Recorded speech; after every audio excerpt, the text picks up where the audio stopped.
The only thing I had that this week was just something I saw on the TV, which I didn't know. There's a poem called Ozymandias, very famous one by yes, Insanity. Oh no, yeah, I know. Yeah, not that one, the other one. Not that one, no. Keats. Ozymandias, I think it was, yes, wasn't it? Yeah, I didn't realize it was written about Ramesses. Oh, yes, it was. Ozymandias is Ramesses, yeah. Ramesses the second or third, I can't remember now, but third. Third, yeah. I didn't know that. It's really interesting. That's the Greek name for Ramesses. So. Oh gosh, no, I didn't know that. Yeah, that was just on one of those Dan Snow programs. Oh, he's doing one tomorrow about Dinosaur Valley, isn't he? Oh, is it? All right. Yeah, that one should be good. I didn't think he did dinosaurs. Oh, well, I think he does anything now. Well, a bit like my mate Neil Oliver. Yeah, he might be watching. Be careful. We do dinosaurs. Cool. Yeah. Remember that week he was actually watching? Yeah. We've got dinosaur footprints. Yep. Stop showing off, Pete. Right. Okay. Right. Next, Margaret. Have you got any sensible news? Oh, you did give us some good news, but any other news, Margaret? No. Okay. What about you, Drina? Come on, Drina. Don't let me down. Sorry, no news. Right. Okay. We've got two left after this. No, three actually. David, have you got anything you want to tell us? What is this 70,000-year-old loaf of bread? Oh God, no! Now we want to know more about that. Are you having a laugh? No. Really? A 70,000-year-old loaf of bread? Yes. Neanderthal. I want to know more. Well, okay. When was that found? I don't know. It's been in the news the last couple of days. Oh yes, a 70,000-year-old loaf of bread. Because of you, we got to trace that one. I got to trace that. Yes. Right. Okay, Peter. Oh God, that's thrown me. That is a 70,000-year-old loaf of bread. That's amazing. You say it was Neanderthal? Yes. Oh, now come on. What did they make bread with? The Neanderthals were baking bread. Yeah, I can't. What were they doing it with? I bet they could slice it too. Yeah. Oh, now, Andy, come on, Andy. That's just really. They're underestimated, these Neanderthals, aren't they? But how did they make it? Hang on a minute. I really appreciate that, David. We're going to be doing that in a moment. I'm going to find it. Right. Okay. Excellent. Good right, one. So we got to do that now. I'm really excited now. I was excited about what we were doing. I tell you what. Where David comes up with news, very exciting. Right, okay. I'm blown now. Right, right, Anne. Anything you want to tell? I've got to find this now. Sorry. Right, Peter, you're gonna have to give us some news because I got to find this article. I just need Peter. I need to stall for time now because I got to find this article. So, Peter, tell us something. What about? Just make it up. I can tell them about the time when I did, like I told you this afternoon, when I was doing my ringing of the bell. Oh, go and tell them the bell. Church. Please tell them. Yeah. There's a 16th century church in Cadoxton, St. Cadoc's Church, and there is a bell tower. My mother-in-law and father-in-law, they were the caretakers of the church.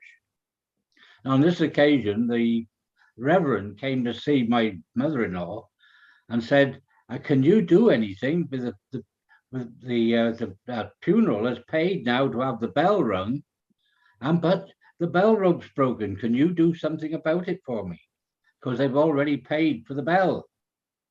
And my mother-in-law said, "No, I can't do anything." I said, "My son-in-law's here. I'm on leave from the sea. He might be able to do something." So they sent me down to have a look.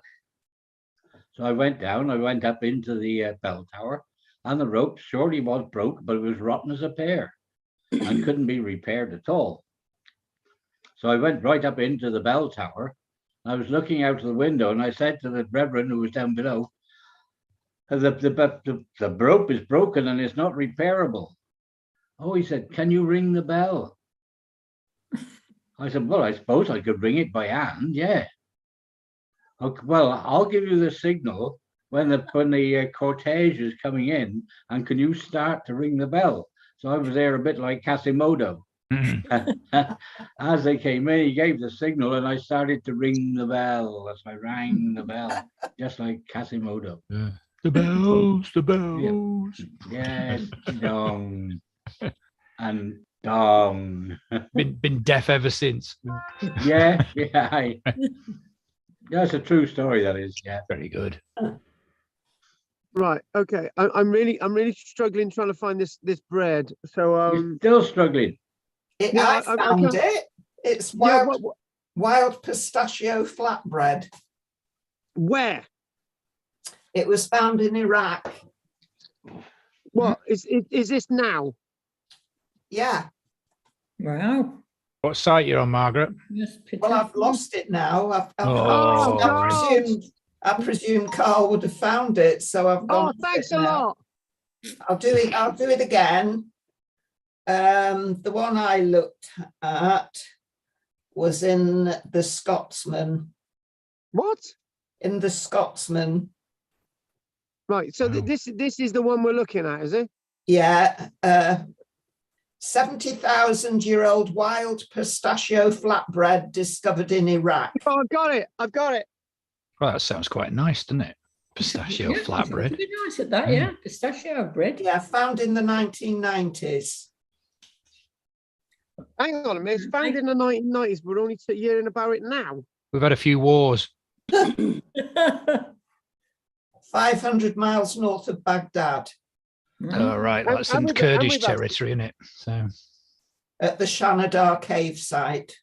Oh, not that again. Yeah, Yeah. they were baked there on hot stones. wow. Right. What we're going to do, we're going to get the article up on the screen because I've found it. That's extraordinary. It's like made- pizza. It's more like pizza. It's Well, made they with did- wild they did- mustard, a pinch of mustard seed, and some crushed pistachio nuts. Oh God, I've actually Wild signed up to a lentils. Well, dodgy. there was unleavened bread, wasn't there, with no Yeah. yeast? Yeah. Yeah. I've actually signed up to a dodgy website now. Excuses. Right. Okay. I've got it all up on the screen, so I'm hoping that this is it. So right, there we go. Stop seeing this ad. Privacy. Right. Okay. Save and exit. Hang on. Right. Okay. Right. Okay. It's all go today. Right. Okay. Share the screen. This is why I need a little assistant. Right. Okay. Share. Screen. Start. There it is.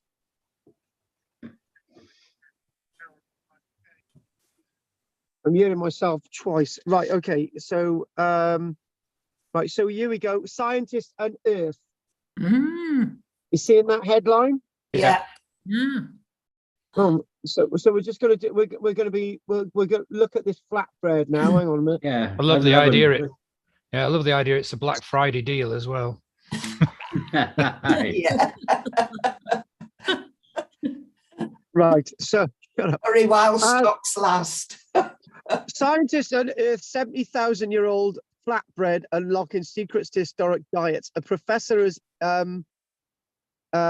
Insinuated. and shut up. I know I can't say these words. Insinuated that an old stereotype about Neanderthals being less intelligent than modern humans may have been challenged, as evidence suggests they took part in a more complex cooking. So this to me, obviously this is from the Shanadar cave as well. So that is the Neanderthal cave, isn't it? So, you know, that says it all. Yeah. And I think we actually, if I can get my grace cells back, we did a talk about the earliest bread, and we're not talking about 20,000-30,000 years ago either, right? So the earliest evidence of bread making was certainly not really beyond about 15,000 years ago. So 70,000 years ago is a completely different thing altogether, right? Scientists believe they have made a fascinating discovery which reveals some hidden detail about the diet of Neanderthals about 70,000 years ago. And when you think about it, if you think about this and implications of this, just sort of going off on a little bit of a tangent, you're thinking, well, they're obviously sharing the technology with other hominids, aren't they? They're the first people who get this technology. They have unearthed remains of what is believed to be the world's oldest flatbread made by Neanderthals in the foothills of Iraq. The charred remnants were discovered from the Shanidar cave site, a Neanderthal dwelling around 500 miles north of Baghdad. And obviously, yes, you are right, Andy, that's going to be in Kurdistan. Well, when I say Kurdistan, there's Kurdish, because Kurdistan's a completely different place, isn't it? But they call it. There's two Kurdistans on the planet, by the way. But this is in the Kurdish sort of controlled area of Iraq. So that's amazing. So the archaeologists said that the findings published in the journal Antiquity show for the first time that bread was part of the diet among these hominid species. And I think this is absolutely amazing, and I really appreciate. Really appreciate David actually finding this, because this is fascinating. I may not have come across this for weeks. That's amazing. Sorry, we've got all these adverts on you, but that's life with this. And there it is. So that's got to be, which is the flatbread? Is it that brown thing there? I presume it must be the brown thing. Well, it's not exactly sure. Karl, yeah, go on. Can you drop that privacy thing on the bottom, because it's taking up half the screen? I don't know whether you can get rid of it or not. No. Okay, sorry. Hang on. Oh no, Andy, I've now accepted a load of stuff on my computer screen now. So thanks for that, Andy. Yeah, brilliant, excellent. So what was this bread actually made from? I don't know. I don't know anything wheat about flour it. or some other form Just of bread? mentioned Must have had a some nuts, ground and I forgot grain which in some nut way. it was. There was a nut mentioned. Well, Pistachio, and the other thing is lentils. And pistachios, that's all right. A microscopic image of pulse-rich food from the Shanidar cave. So that's a microscopic image. Again, I've never seen this before. So this is brand new for us. So it's a shame that there's not a thing in there showing us which is the bread. Is it? If it is, yeah. If that guidance bar there, that's got to be in centimeters. One would assume that dark layer is the burnt layer, isn't it? So it's somewhere in there, I would think. A flatbread. I mean, if it was, you wouldn't get that crumb, would you, in a flatbread, if that's supposed to be the bread? Right. Okay. Let's carry on. This is new to me. I'm completely in the dark on this one. It seems that Neanderthals smashed or ground, then soaked a mix of wild grains and grasses. That would mean that there would be natural yeasts in it. But if it's a flatbread, it's not needing to rise, but there is natural yeast. So wild grains and grasses. Well, you're going to say something. Go on. One of the things that I read said that it had no bubbles in it, so it was a flatbread. It wasn't a yeast bread. Yeah, that makes sense. Okay, that makes sense. That does make sense. There's an awful lot of ingredients in it, isn't there? That sounds really nice. They're grinding wild grass seed, which is more or less wheat, isn't it? Yeah. Yes. Yeah. But things like wild lentils as well. But this is revolutionary. Yeah, it is. Wild pulses, including wild lentils, wild pistachios, and at times wild grass seeds and grass pea fragments, then cook the resulting mix on hot stones, right? So in other words, what we've got the ability to cook at a very high level. Yeah, because that's all been collected and ground up and mixed, hasn't it? That's really quite technologically advanced. It Yeah. says they didn't have pots, so they presumed that they soaked their seeds in a fold of an animal's skin. Oh gosh. Wow. Or a stone or a wooden bowl. We don't know. Yeah. Mm. And they would have pounded the seeds with local rocks. Yeah. Well, when you Margaret, I'm not having a go at you, right? But when you said pounding them with rocks, that makes it sound like it's. Do you know what I mean? It's. I think So they'll what, ground Margaret, them up. I'm not having a go. I'm just trying to say that it makes it sound as if it's like so. Yeah. I don't know. Yeah, no. It's cavemen. What would they know? Yeah. I'm just reading what it says here. Yeah. Oh, No, right. yeah. Sorry, No, it does say Margaret. that, but I don't think. Why would you do that? Because if you're just smashing them up, it would just knock it all over the place, wouldn't you? You'd lose it all. I would think they would have done it carefully. Maybe they'd got, if they'd found, like when wheat is ground, it's a stone ground on two flat stones, Robbie. They Yeah. I'm sure they'll have done that. Yeah. Oh, they bash it, just grind it. It says they recreated the recipe and Oh, ate it, and they can understand now why the Neanderthals had such bad teeth. Yeah.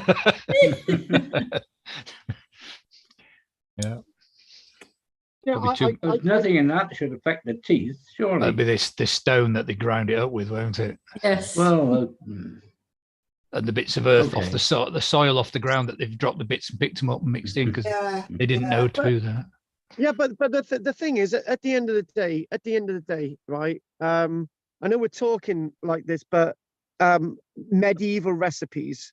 You're talking about in the medieval world, they would deliberately put ingredients in the bread to make to pad them out, and there was all sorts of crap in them.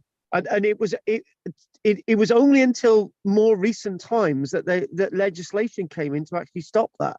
Yeah, it's not that old that the legislation has actually come in, because probably up until about the 1940s, you had all sorts of crap going into bread. Who's this Professor Hunt? It says there. Who's it? Do we know who he is? But again, Andy, this is I know nothing on this. He said the Neanderthals did not remove the seed coats from the grass peas, a task that is easy to do. According to Professor Hunt, this suggests Neanderthals cooks were thinking of flavors while preparing food. Well, that's something else as well. This is just. This has blown my mind. It really has, because I don't know what to say. This is undoubtedly the first evidence of Neanderthals eating bread. Can we just stop that a minute? This is undoubtedly the first evidence of anyone eating bread. Yeah. This is tens and tens of thousands of years before anyone is eating bread of any kind. So we have known they ate wild pulses and wild grains and nuts because these are found as charred remains occasionally in Neanderthal fireplaces. We have not had evidence of Neanderthals flavoring their food before, although because they roasted meats on their fires, they must have realized that this improved the flavor, and why not? Of course. And the thing is, right, that's the Shannon Dark cave system there. Oh, it's big, isn't it? Yeah. Unless they got the dating wrong, of course. Well, Andy, if they got the dating wrong by 20,000 years, because the main It's a big one, isn't it? Yeah, the main skeletal remains is like dating from about 50,000 years ago, like Shannon Down one, the disabled guy. But yeah. But even if they got the dating out by 20,000 years, that's still tens of thousands of years before anyone else. Do you know what I'm trying to say? Yeah. It's completely understandable that they collected their pulses and their lentils together, and someone decided by grinding them up and mixing them together in a paste, it became more acceptable and more better to eat. And so, having done that, then of course, if they cooked them on a flat piece of stone, as it says, they would have had a piece of what we would look at as bread now, but would simply be pastry. Yeah. That going to grinding is quite a step, though, isn't it? Yeah. I'm sure they'll have, they worked out if you rub it in your hands, you can get the husks off and blow them away. And I would practically will have moved from that. Well, the husk is extra fiber. We still eat wheat without the husks, don't we? Yeah. I think this is amazing, and I'm really, yes, it is. To be honest, it certainly is. To be honest with you, for David to come up with that, Chris Hunt lives from John Moore University, it says. Yeah. Liverpool. Yeah, that's brilliant. That is, and obviously we've just got that on that today, but that's really, really good to start off with today. I've got to be honest with you. We can understand it happening. Absolutely amazing. Do you know what I would want to do? I'm just going to see if we can go back on this, what I've typed in, and then we might be able to find some other images, because I'm personally not sure what we're actually looking at. Right. Okay. So we got that there. So if we move on to images, because this is so new. Oh yeah, exactly. Yeah. Right.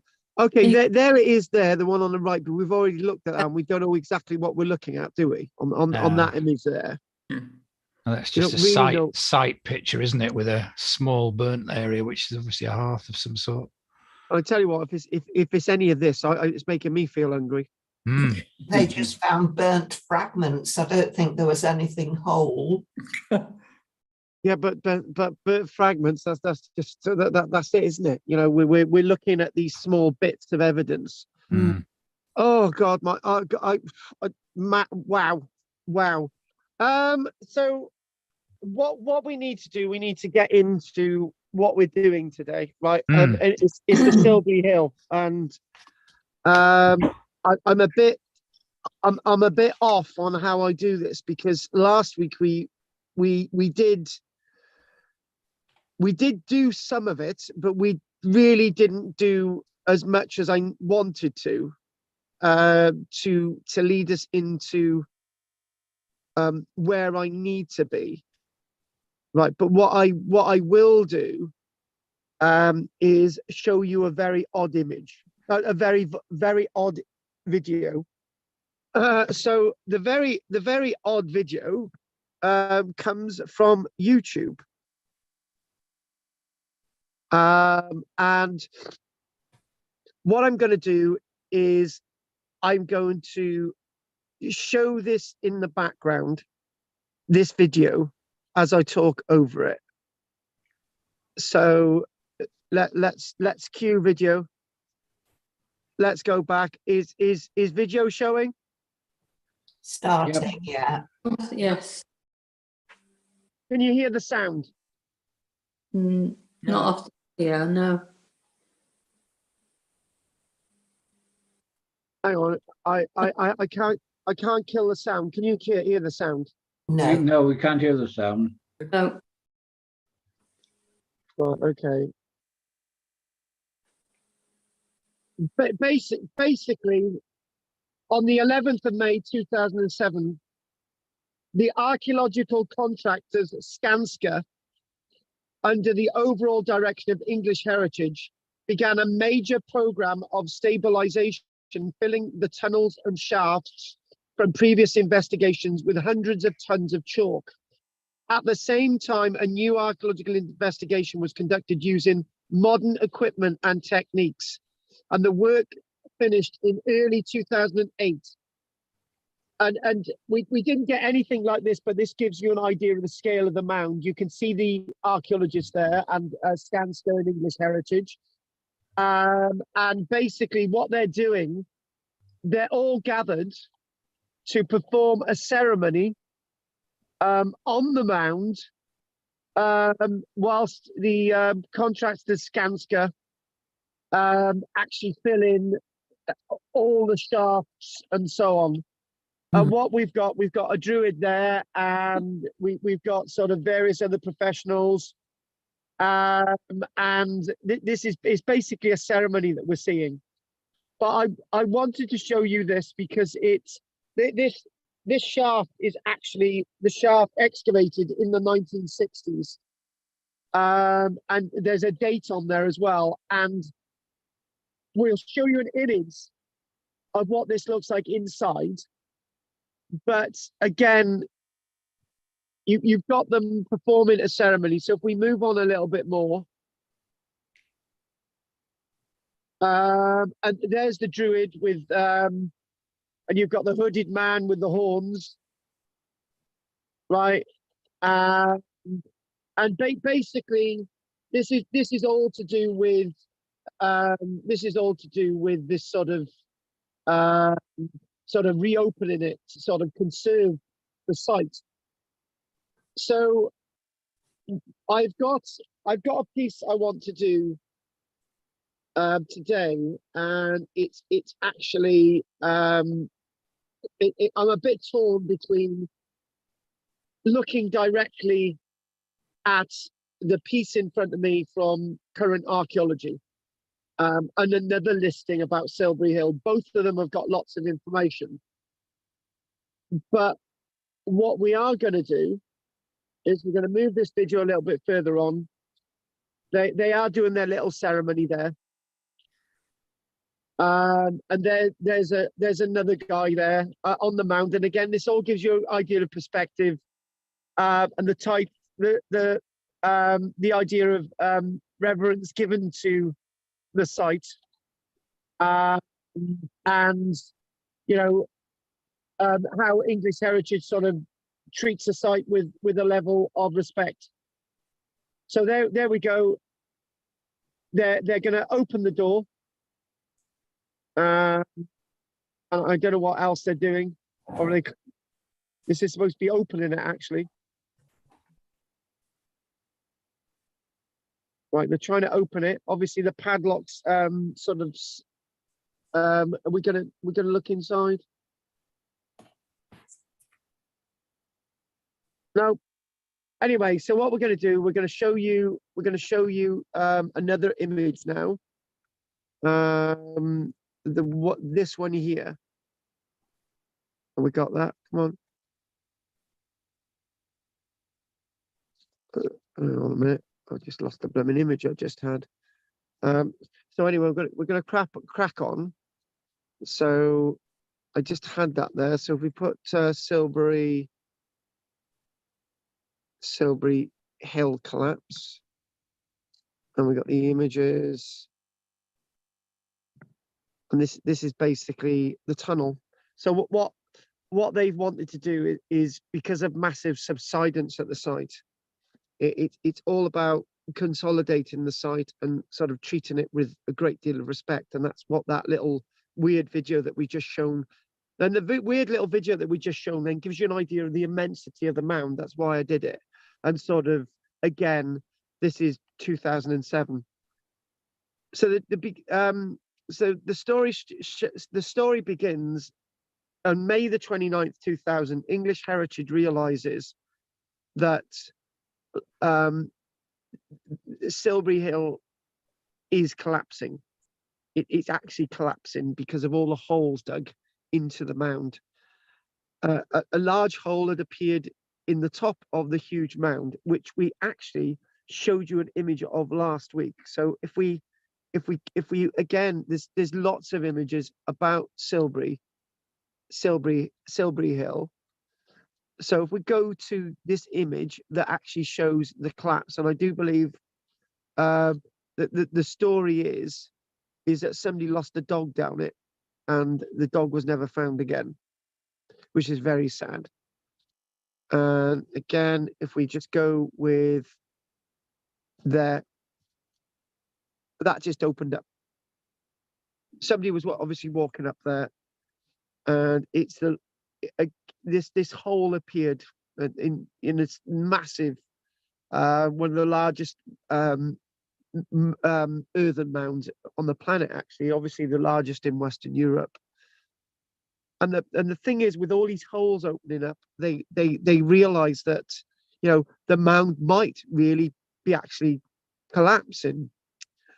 And what English Heritage did initially was, with all the bravado, they needed to put in their sort of their way of dealing with it. So they sort of fenced that off.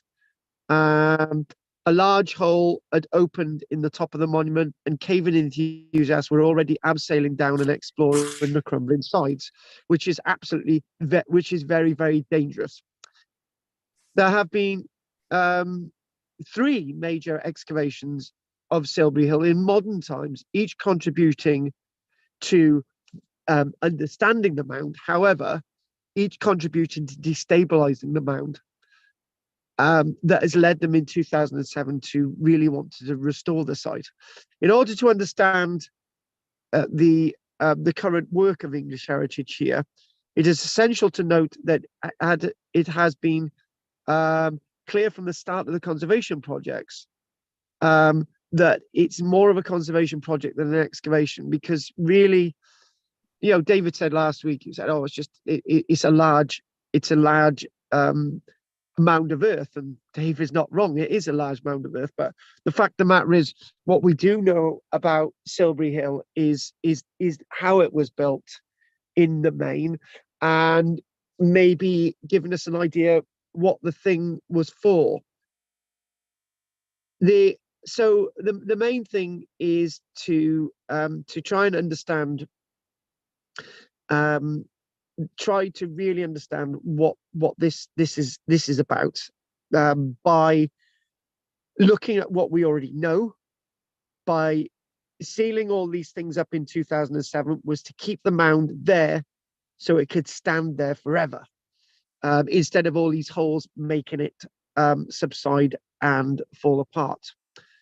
There has been much heated debate about the decision to close completely the mound in perpetuity.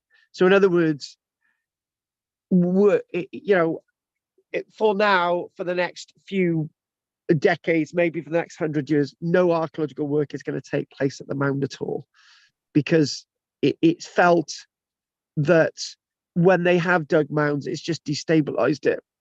So English Heritage believes it's their responsibility every day to keep the mound for future generations to see. They also see, and they realize that what we are doing inside is the last chance anyone will ever get, and no one will ever go back in. So as they're backfilling it, they were able to sort of have a little look as well.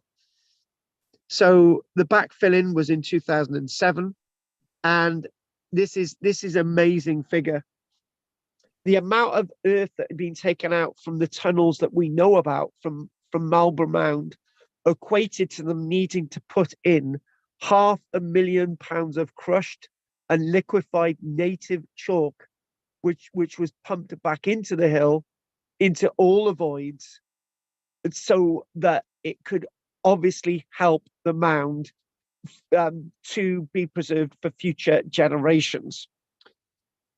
So last week, when we were looking at Silbury Hill, one of the things that we mentioned was about these other archaeological excavations and about all these other things that had been done. So I've got two sets of notes here that I need to swap back and forth. So that's what we're going to do.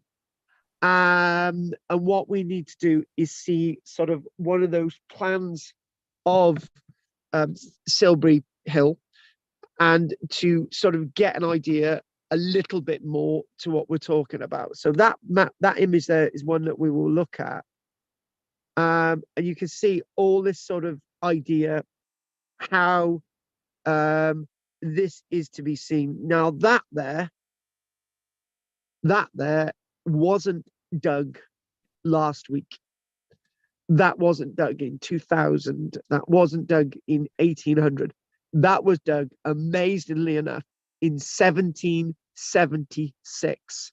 1776. That's the hole that they're looking down, 2000 and 2007. But that was dug in 1776, this great shaft. And this shaft itself has a story with it. It was in 1776. It was the Duke of Northumberland employed miners to dig a hole down from the top of the monument.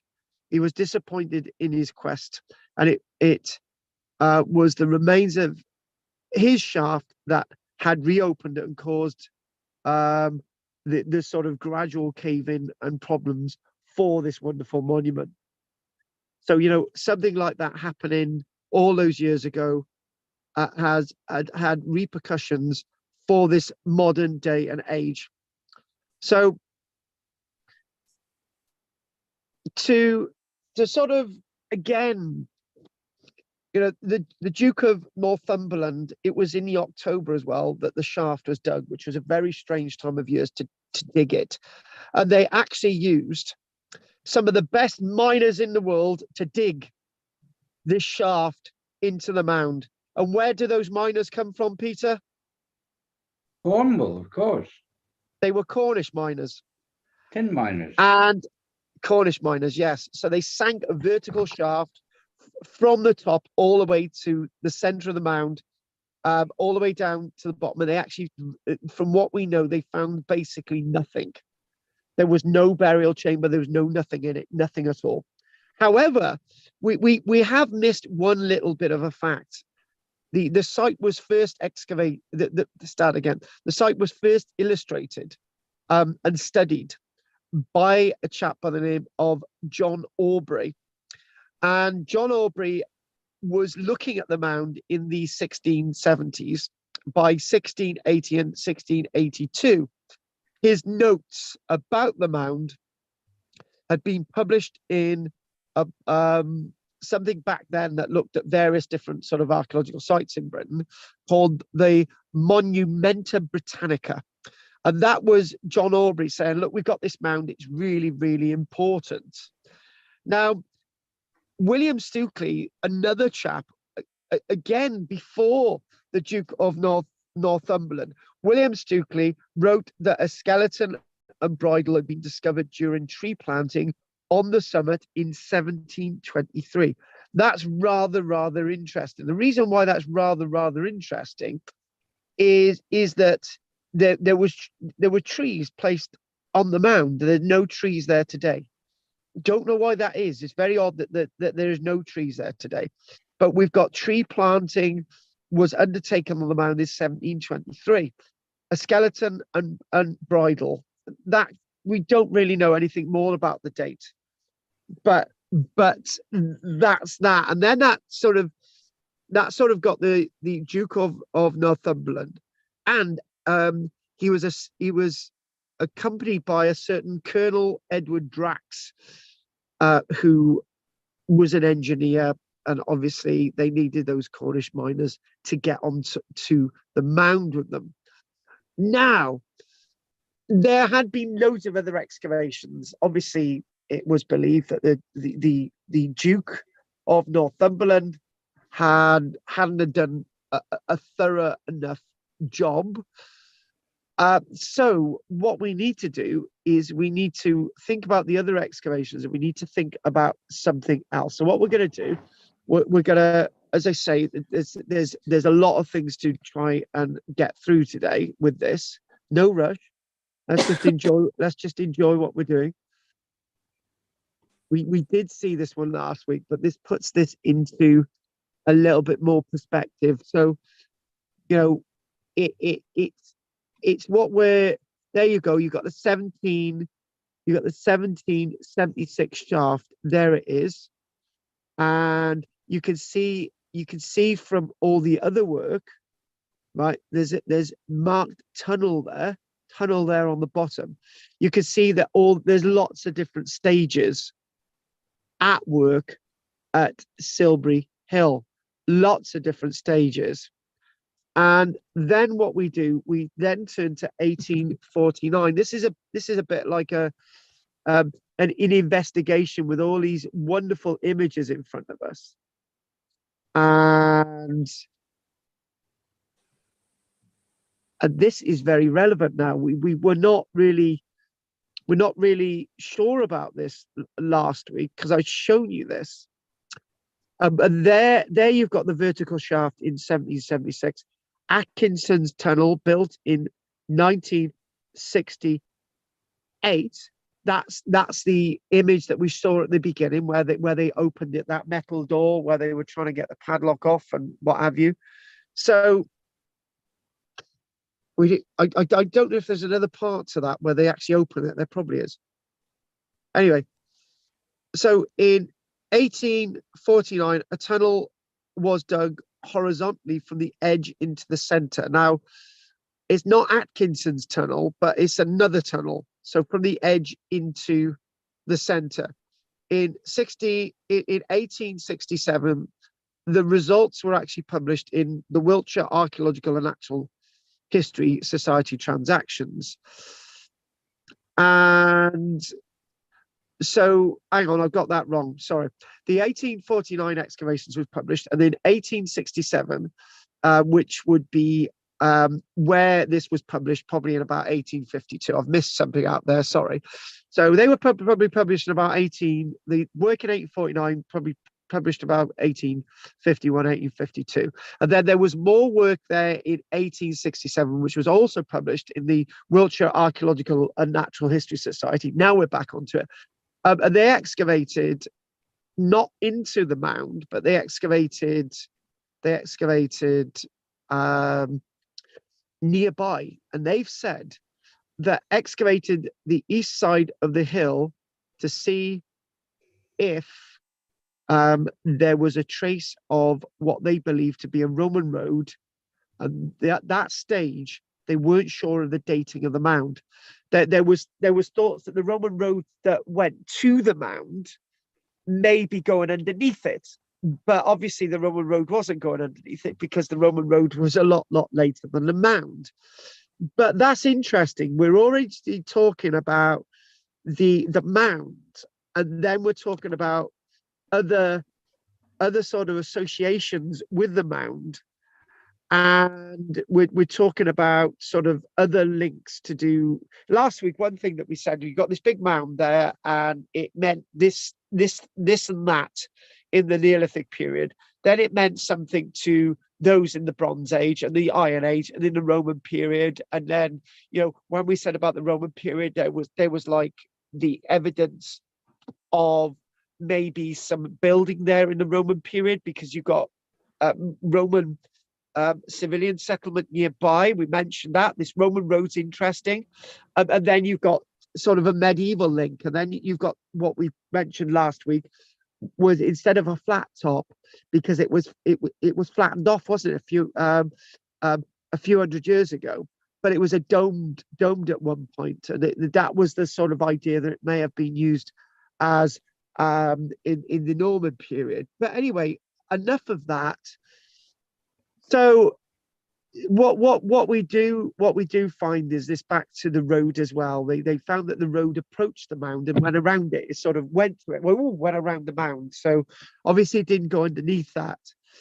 And really interesting that the road respected the mound. It sort of went around it. Rather interesting. So it was before dating, actually, before dating techniques, actually, that this Roman road was the clue to the age of the mound. The reason why the Roman road went around the mound is because the Roman road came after the mound, meaning that the mound in the 1800s indicated it was a lot older than this Roman road. Very interesting, that. So what we then have is we have another famous person investigating the mound. We mentioned Aubrey and Stukely in the 16 and 1700s, but Flinders Petrie excavated the mound after the First World War, and then we go to 1968. So we nicely go to 1968 and the investigations that we think about in 1968. So I've got a few things I'm going to go back and forth with these different things. And then the guy who was excavating there in 1849 was a guy by the name of Dean Merriweather. and what they also did, they actually used Cornish miners to assist then as well. Cornish seemed to get everywhere. They were probably looking for the Tommy knockers in there or something. Basically, with Dean Merriweather's work, he actually managed to get into the center of the mound, which again, I find that fascinating. But he didn't find a burial. I think that's a really important point, that he didn't actually find a burial. Now, the obsession today is looking at the likes of Professor Richard Atkinson's work at the mound and Atkinson's tunnel, 1968, 1969. Now, a certain lesser known figure in archaeology, a David Attenborough, was instrumental in funding and sort of getting all the permissions to have this work there in 1968. So the young and enthusiastic controller of the BBC Two, David Attenborough, approached Richard Atkinson, one of the foremost prehistorians of the day, to tunnel once again into the mound to reveal its mysteries. Love it. We really, really do. That's a bit of a joint thing, isn't it? That we've got that going on.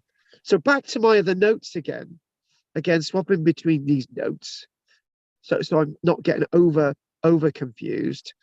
Now, what we do have is that Atkinson's work is sort of foremost in making us understand what's going on. So from 1968 to 1970, Professor Richard J. Atkinson undertook work at Silbury Hill, which was broadcast live on the BBC, on BBC television. And I don't know if anybody's into their Doctor Who, but there was a Doctor Who episode. It starred Pertwee, and it was entitled I think The Devil's Knoll or something, and basically it was a bit of a spoof of an archaeologist digging into a mound, and that was obviously a couple of years after this, but people, that sort of popular folklore. So this excavation revealed most of the environmental evidence about the site. So we've got that. We've seen that. So there's the tunnel. Let's look at the other image there. Let's get into that other image. Oh, we'll just scroll back actually. Let's just scroll back again. That nice image that shows all the detail. Hang on. We will get it. Hang on. Do. Where is it? Yeah, I think sure we had it a moment ago. Hang on. Do. There, that's the one. You could find it. What we're seeing there is basically Atkinson. That's what Atkinson's telling us. He could tell that the mound itself, start again. He could tell that the 1776 shaft went directly more or less into the middle, because the tunnel that he dug, he had actually found the base of the Duke of Northumberland's excavations. Very, very key that. So in some ways, Atkinson was able to understand what the Duke had actually found, because Atkinson had found it by 1970 himself. So Atkinson's dug numerous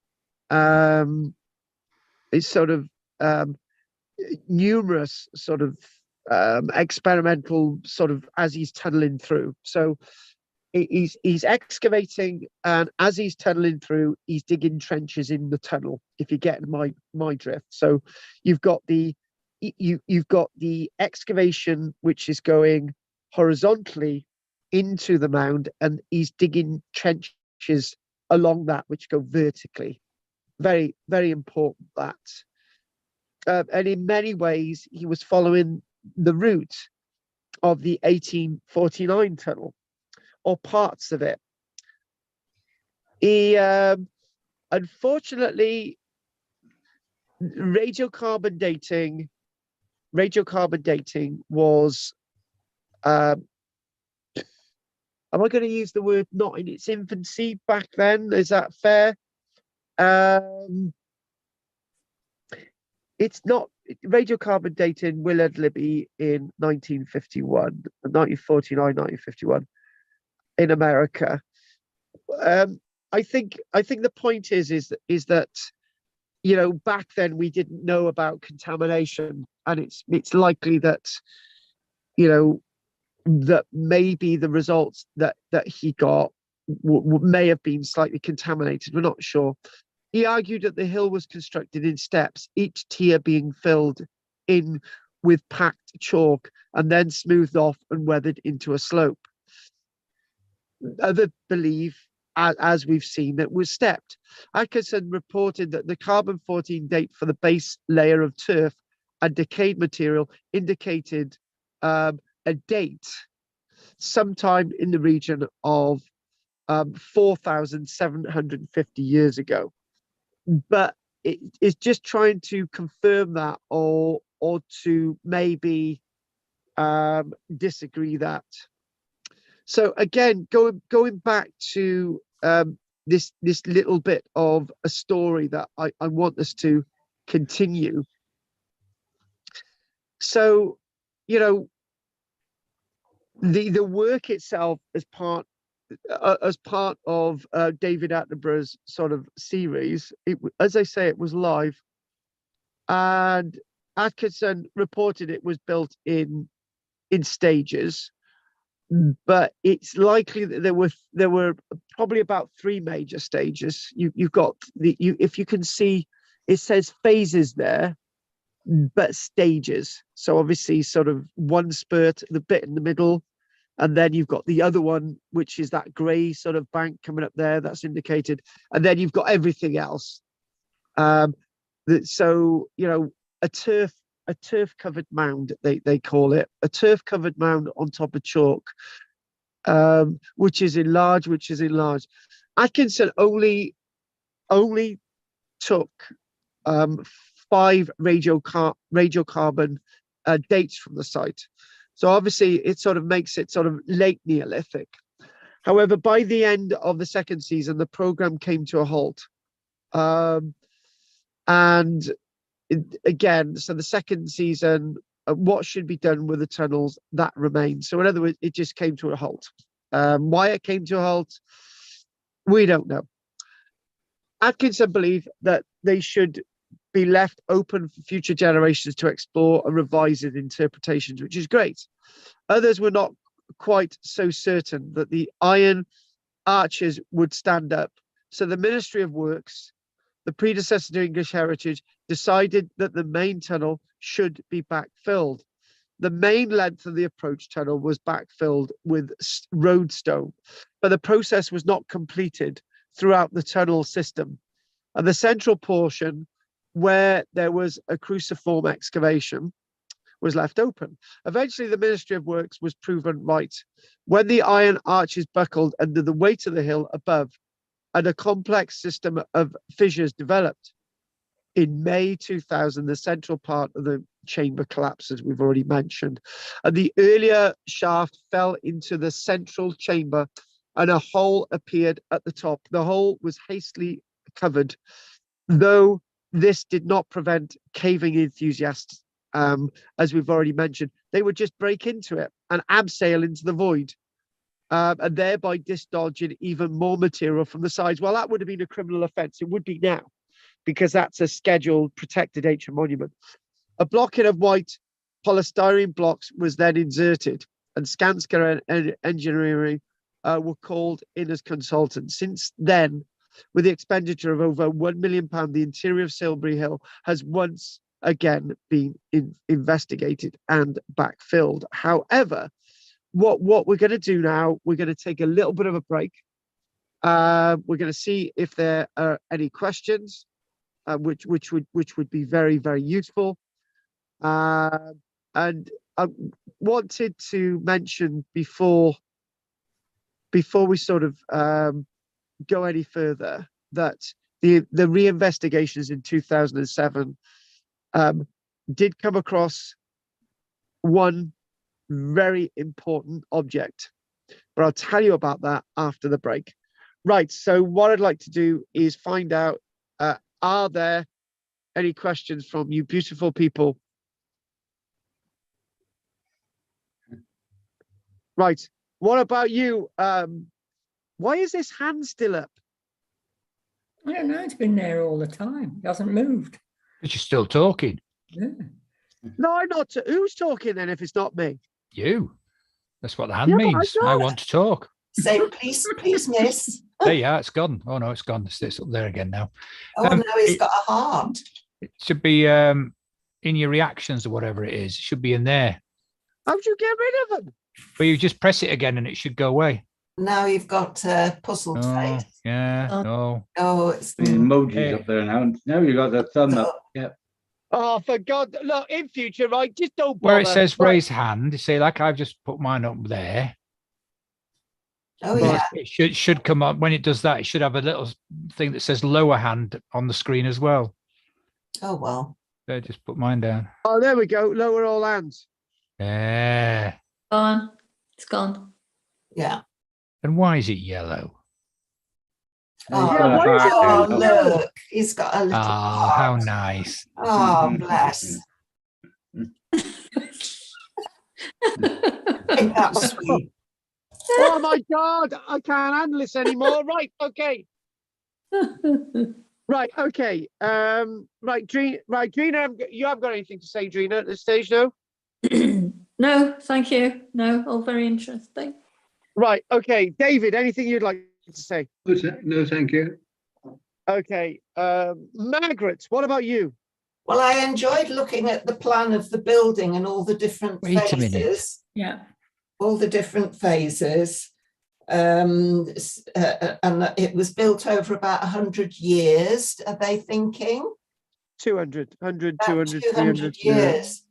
So you just wonder why. It must have been a common interest. There must have been a reason that continued throughout all of that time. Actually, stop a minute, because it's not the only mound. Remember, we've got to keep saying it's There's a not lot the of only mound. mounds. Yeah, there's a lot of mounds. Well, it was showing the lower, the original level of the land, the old land surface. And I'm going to get that up here now. Hang on a minute. because what we see now won't be the original land surface. It will be much lower down, won't it? Yeah. So so it's basically like a little bit of a dip. So if we go, if we do go from the sharing, and we just go there, and we go.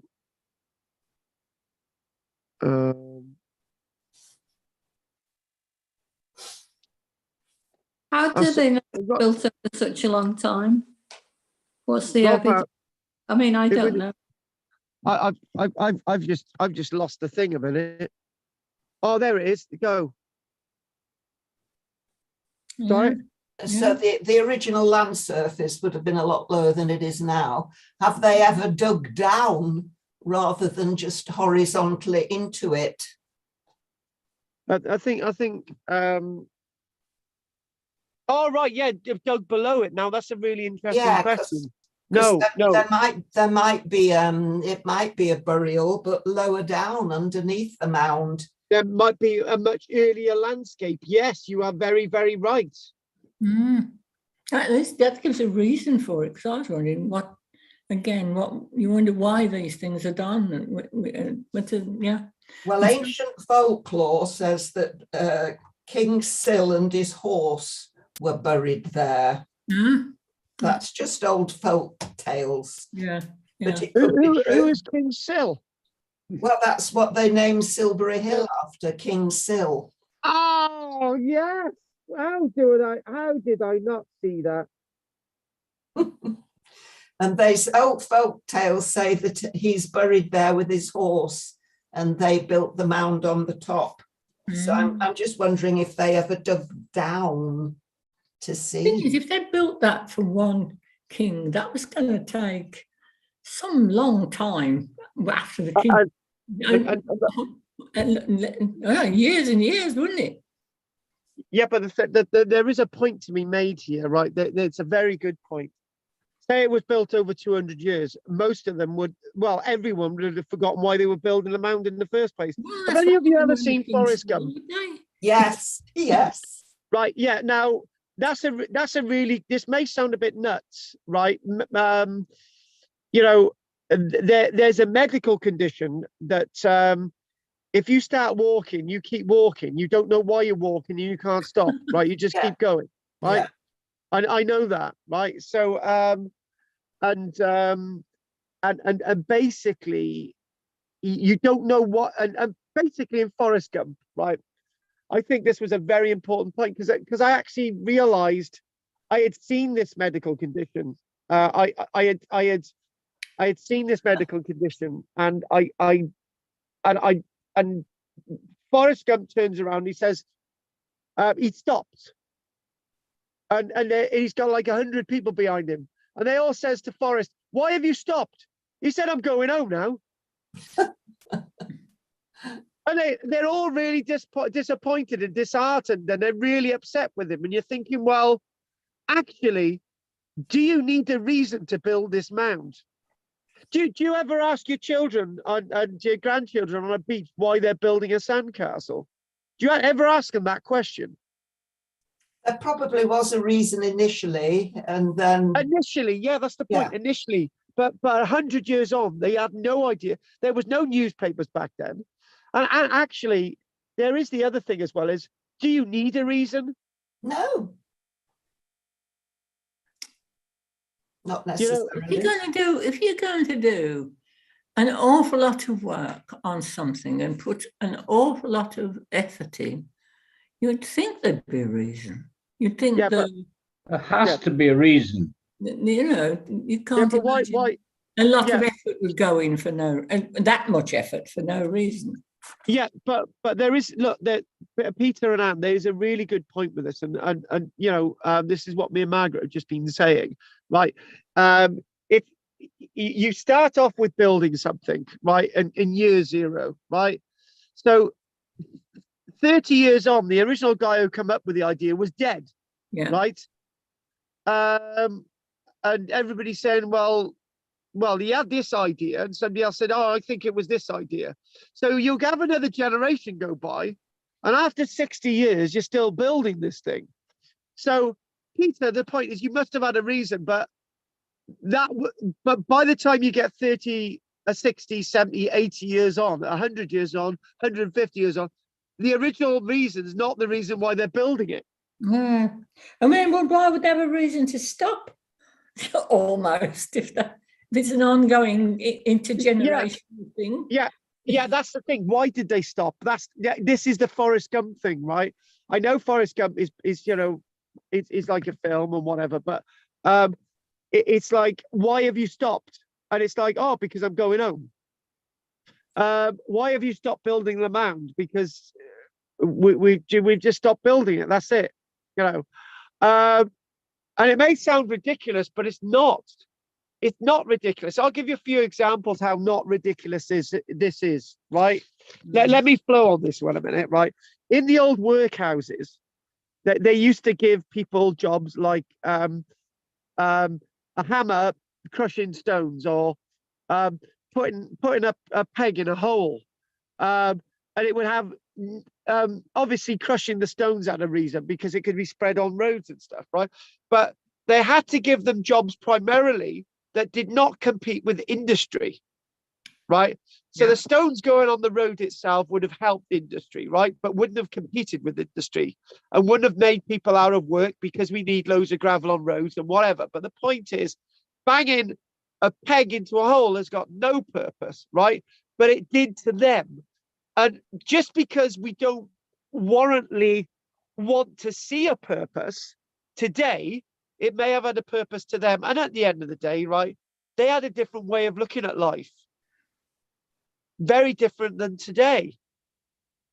So, you know, Peter could argue, oh, why does the English football team get very excited when they score 6 goals against Iran, right?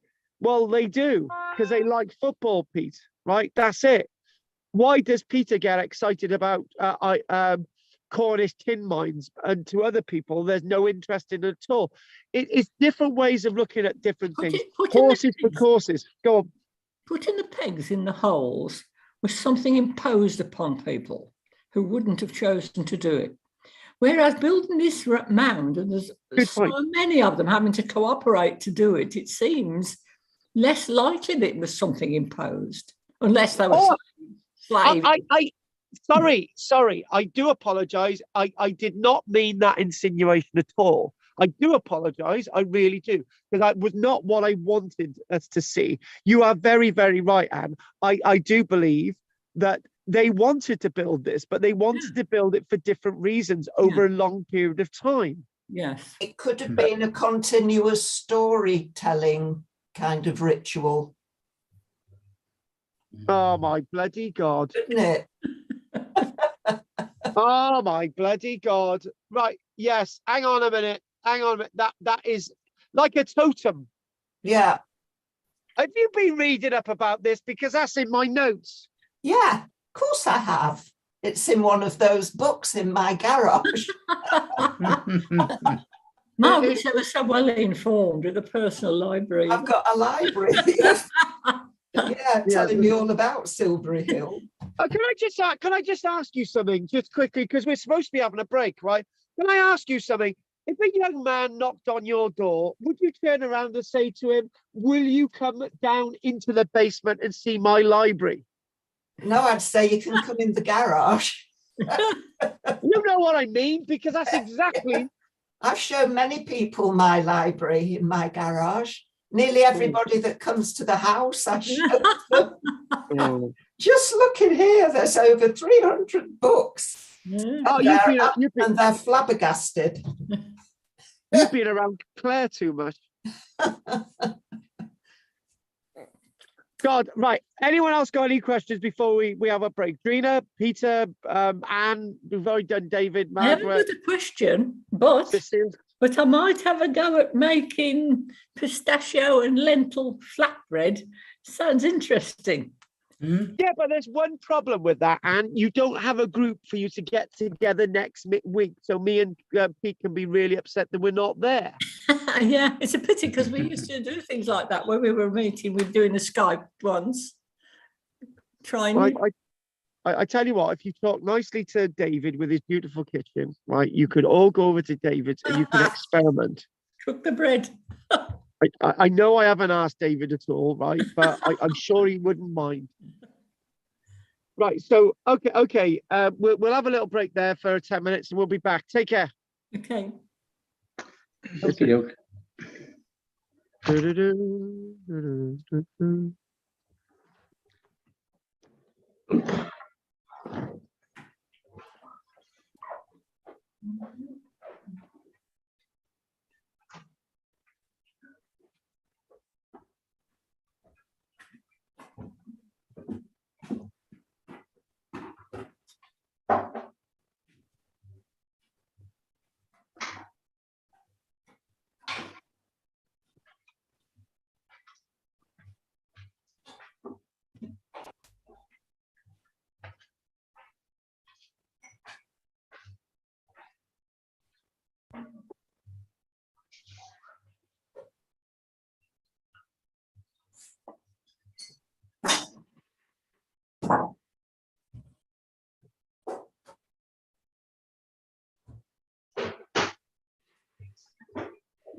Yes, it's a pity we don't have our meetings, isn't it? And when we did our cakes and stuff, we could have tried the bread, the Neanderthal bread. Yes, that would, yeah. Oh, that'd be quite interesting, that actually. Good, wouldn't it? Yeah. I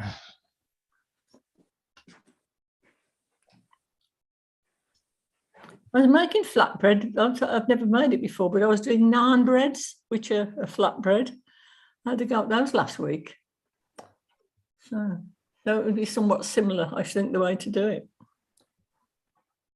How did you get on? Never tried making them. It was all right. Drina had some, didn't you, Drina? Naan bread. Delicious.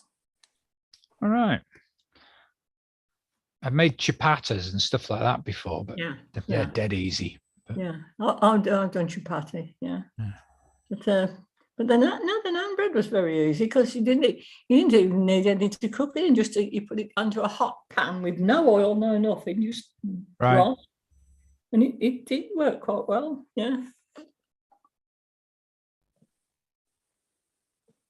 Wonder how long that's been around for. What, naan bread? Yeah. Well, I suppose you tend to think probably the unleavened breads. Yeah. Would mostly be around before we got round to find it. Well, I should think they first found the, I don't know, yeast, all the natural yeast that you do in a starter if you're doing sourdough. The starter will just come from water and flour or something mixed, and it'll appear after 3 or 4 days if you just leave it. I presume that's all you need to do, and and there you've got a yeast to use. Yeah, I presume with like the naan bread though, you can just chuck it on the side of the oven while it's it's on. You could. Yeah, which would suggest it's a very early form of bread, wouldn't it? Well, that's right. I don't think so, because as I say, the first lot I doubt would have had any kind of rising agent at all until they found the sourdough. I would think that would come before the yeast. Yeah, that's really interesting. Well, I don't know. I mean, I'm just imagining that way. No, I think that makes sense. Logical. Yes. Yeah.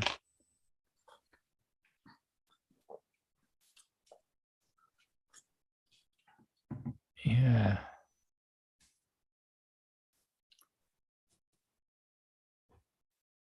Interesting. I wonder how they thought of combining it, because I can see you could get alcohol very easily by fermenting fruit.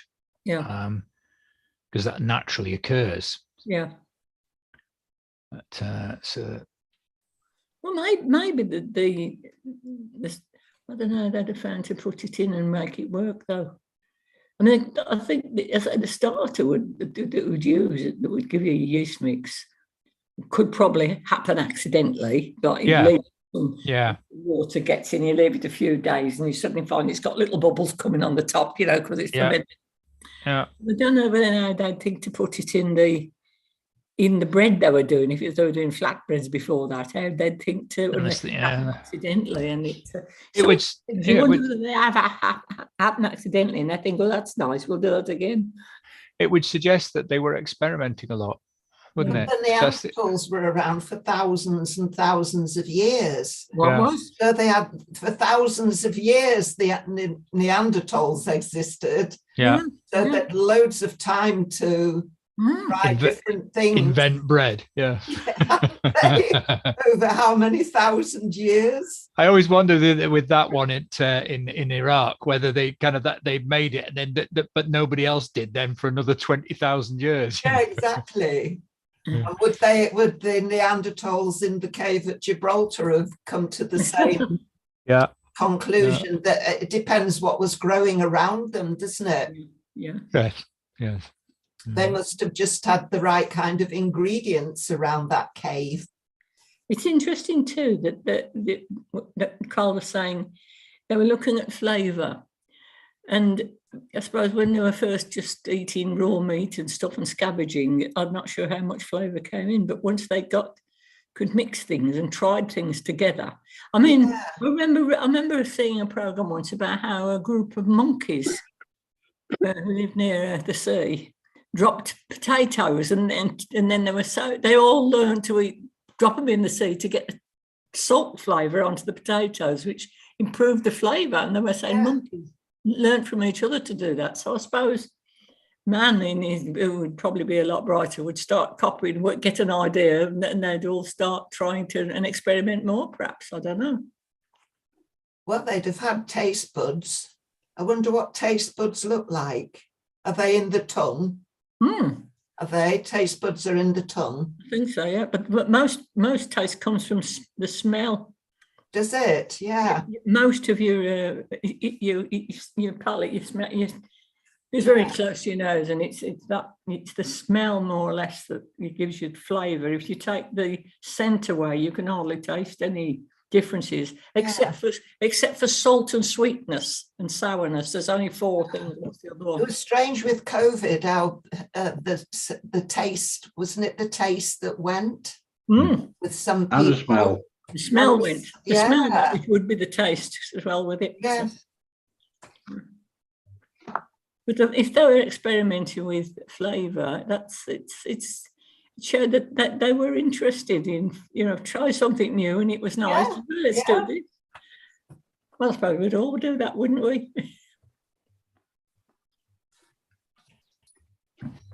Well, we're experimenting all the time with food, aren't we?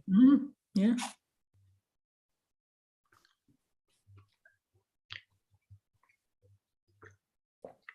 Mind you, I'm mostly lazy, and I suppose most people are, because you look at recipes that other people have found out and they found how to make it delicious. And copy rather than sort of combine things yourself. I mean, my daughter's quite good at that. She does sort of throw things in and try things out, but I'm not quite that brave yet. I'm a great fan of experimenting with pot noodles. Do you actually put the sauce onto the pot noodle or keep it out? I wouldn't touch pot noodles with a large bowl. I'm very fussy. Well, it's like a stir fry, isn't it, really? What? It's a pot stir noodles? fry, isn't it? They're water and cock and chemicals and things all put together in the pot. I gotta be honest with you. We were staying in Shetland, right? And there was this lady that we were staying with, and she said, "Oh, I know you've got to go out quickly tomorrow after dinner. What is something that I can get, that you can eat quickly?" And I thought, right, okay. I said, jokingly, I said, "Have you ever heard of pot noodles? We can have a bit of bread with that." I said, and she said, all right then. So she went out, bought pot noodles, and she said, "I've never seen these before." And unfortunately, sorry, Anne, right? She loved the taste so much, I got her hooked on pot noodles. Well, a vulnerable then with that. A vulnerable woman from Shetland. She started looking into a pot noodle. But all these flavourings and things, all these E numbers that you see on packages, aren't they all from natural sources originally? No. Are they not? No. Well, no. But basically, what we're seeing is that they're chemicals. There's one of our people down here called Ellen. husband used to work in a place, and they actually use industrial chemicals, and they mix them with cyanide, sulfuric acid,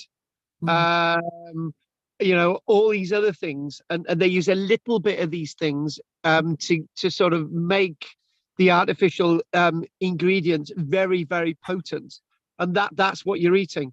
You're not eating anything natural. Yeah. Mind you, they used to put mercury in your fillings, didn't they, in your teeth? Yeah. And in eye drops, actually. Well, the thing is, right, I think people are still putting it in my food because it's made me go a bit nuts.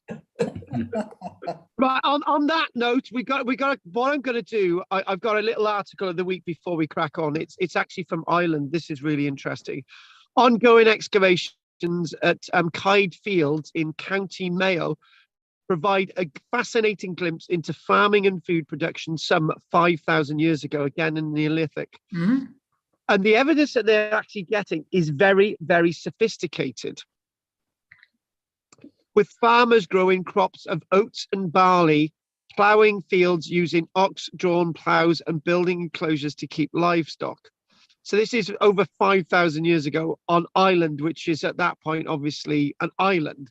The methods of farming used in Kyde Fields indicate that the food products and the way that they cooked were remarkably similar to those which prevailed in Ireland for thousands of years afterwards. So in other words, what we're saying there is that, it's that traditional palate for Ireland. But I think the interesting thing with that article there is that they're very, very well established in Ireland 5,000 years ago with all of this. Again, that thought that there's a lot more going on in Ireland than we ever thought beforehand. Let's crack on with Silbury Hill. And I want to see where we can go with this. I've just realized in myself that I'm a little bit gutted because we were on a little bit of a flow, but I needed to I needed to have a break anyway. So, but we'll just crack on to where we were. So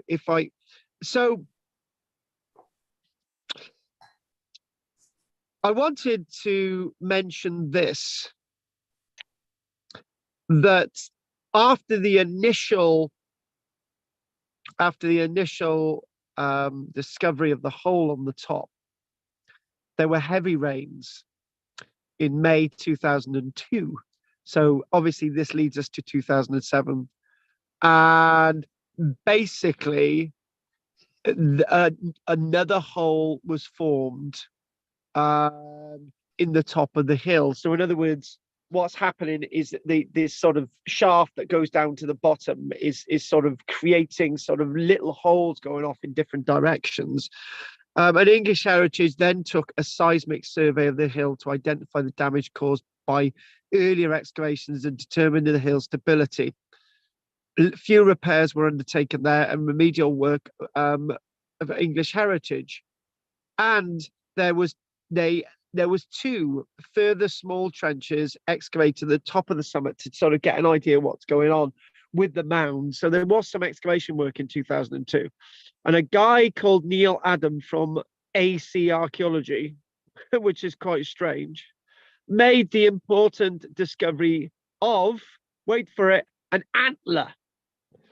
Right, now this was, the trenches were towards the summit of the mound. An antler was found. That's the important find, an antler. And this is quite interesting that we had Atkinson's dates towards the 4,700 year range, right? This dated to approximately 4,490 years ago, and this was sort of on the top. So this top of the mound. So this antler indicates that anything below that is obviously older than the antler, right? So we've got dates coming in there. So we've got an antler. So all of this is sort of massive, is really, really important stuff. And now what I want to do is look a little bit more about the detail of of saving the mound, and then we're going to go on to a bit of a comparison. Now, I don't know if this is what I don't know if this is what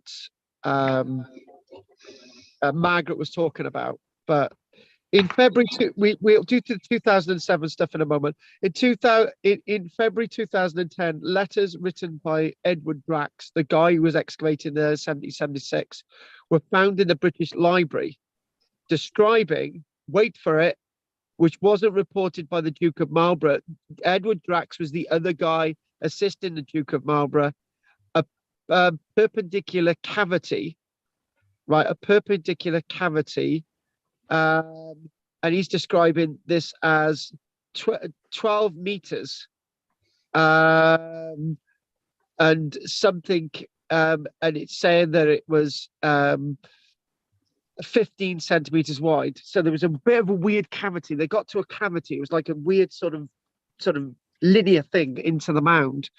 And they thought that the cavity, right, was actually evidence of a timber, a long timber. So obviously you've got the cavity, right? Get this, it's 12 meters in length, and it's 15 centimeters wide. So obviously that void has been created after the wood has rotted away, and they found wooden fragments as well. They found wooden fragments that at the time they thought were oak. And this, they only knew about this in 2010. Nobody knew about this in 2007. They knew about this in 2007, in 10. Letters were found in a British library. And they found wooden fragments in 1776. And these are thought to be oak. These haven't survived. And have been, and this may suggest that this could have been sort of an oak totem pole, and this was actually found in the mound. So at one stage they may have had these timbers sticking up, and then there's another space, and the timbers sort of become buried in the mound. So that was a nice piece of evidence. But that was in 1776. If that evidence had been found now, that would tell us so much more. So anyway, cracking on. So what we're gonna do a little bit more detail, right? So if we go to this, I'm having to dart back and forth with what we're doing today. So that's the damage being caused to the mound, isn't it? So if we go to this little plan again, there we go. So the work undertaken in 2007 with the opening of the original that tunnel, the sort of entranceway that we saw. The portal of the original Atkinson's tunnel was soon discovered with an inscription of 1968 on the lintel. Progress was slow to begin with as archaeologists excavated the ditch around the mound. And basically what they started to see was that the original ground surface was reached in Atkinson's work. This is what they realized in 2007. And I think the question that we had earlier on, this is a really interesting thing. What was below that ground surface that the mound was built upon? I think that's what we were asking. What's going on? The ditches themselves, the ditches that are shown there, so you can see the old land surface there. That's the surface that they got to. We haven't got an image of it. Say that again? We haven't got an image of what you're talking about. Oh my God, I thought we did. I'm glad you've said something, Anne. What an absolute numpty. Right. Pete should have said something. Pete should have known better. Well, until you started pointing to something, we couldn't. Yes, we were listening to the conversation. It was interesting and made sense until you said something about showing it. All right, then let's get it on. Hang on a minute. We've got a problem. Right, okay, there. Hang on, we do have a oh god, it's all gone to pot. Right, hang on. Right, hang on. Right, here we go. So if I go back to there, hang on, go there. Right, right there. There, got it. Have we got it? Yeah. Yep. Do you know, it goes back to that lecture. I always remember that lecture I did. It was like 2 years ago. It was like for a whole hour. I was nicely moving the images along. It was great. And I was talking, I was moving them along. And then somebody said at the end, they said, it's a shame that it was a really good lecture. It's a shame that you didn't illustrate it.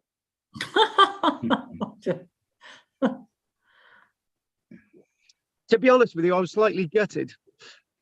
Anyway, so what we've got there, we've got the original surface. We know that Atkinson reached the original surface. We've also discovered ditches that were 6 meters deep. And we know about the antler that was found in was it 2002, didn't we? Because there was work on top, but there was an additional antler that we are now aware of was actually found in one of these ditches. What the biggest problem is, when they were looking and they were planning on filling the voids, right, they soon realized that it was very, very dangerous. The metal was creaking and everything was really bad. So what they then did, they used an electronic device called rover that would be moving in on a lead into the area, sort of power, sort of making a film to sort of understand what Atkinson was talking about and so on. I think Atkinson's point about leaving the tunnels accessible was a good thing, right? Unfortunately, it's meant that it's caused that destabilization along with everything else.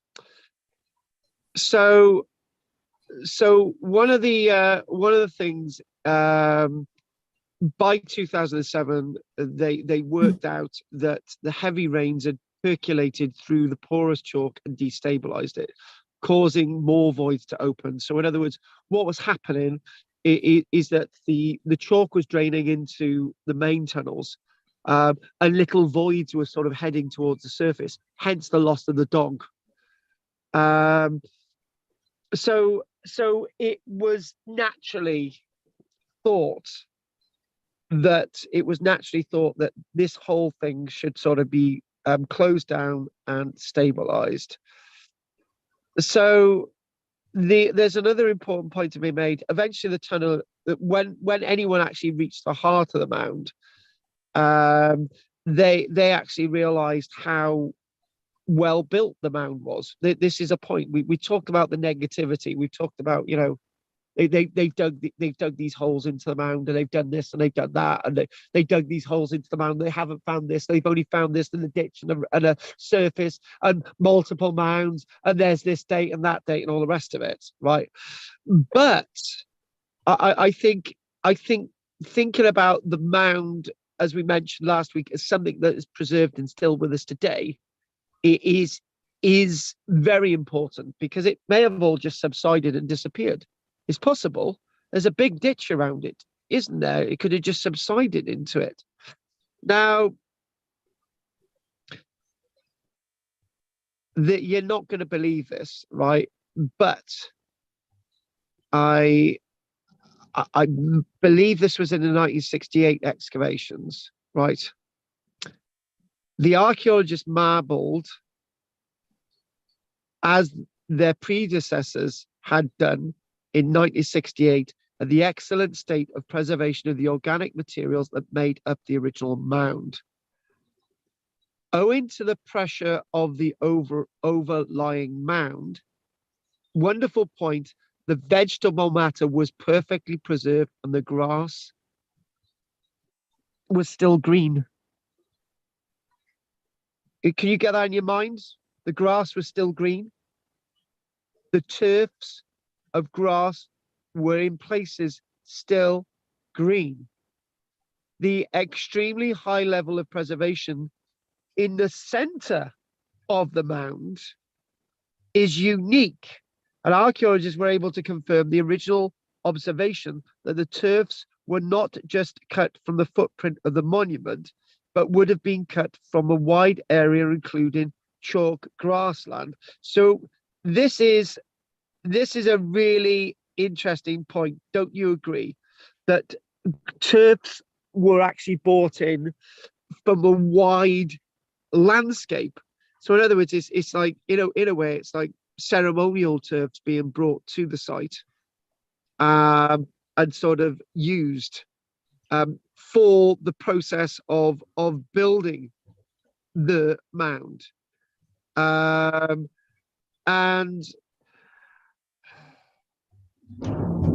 there is another point. When Atkinson was excavating,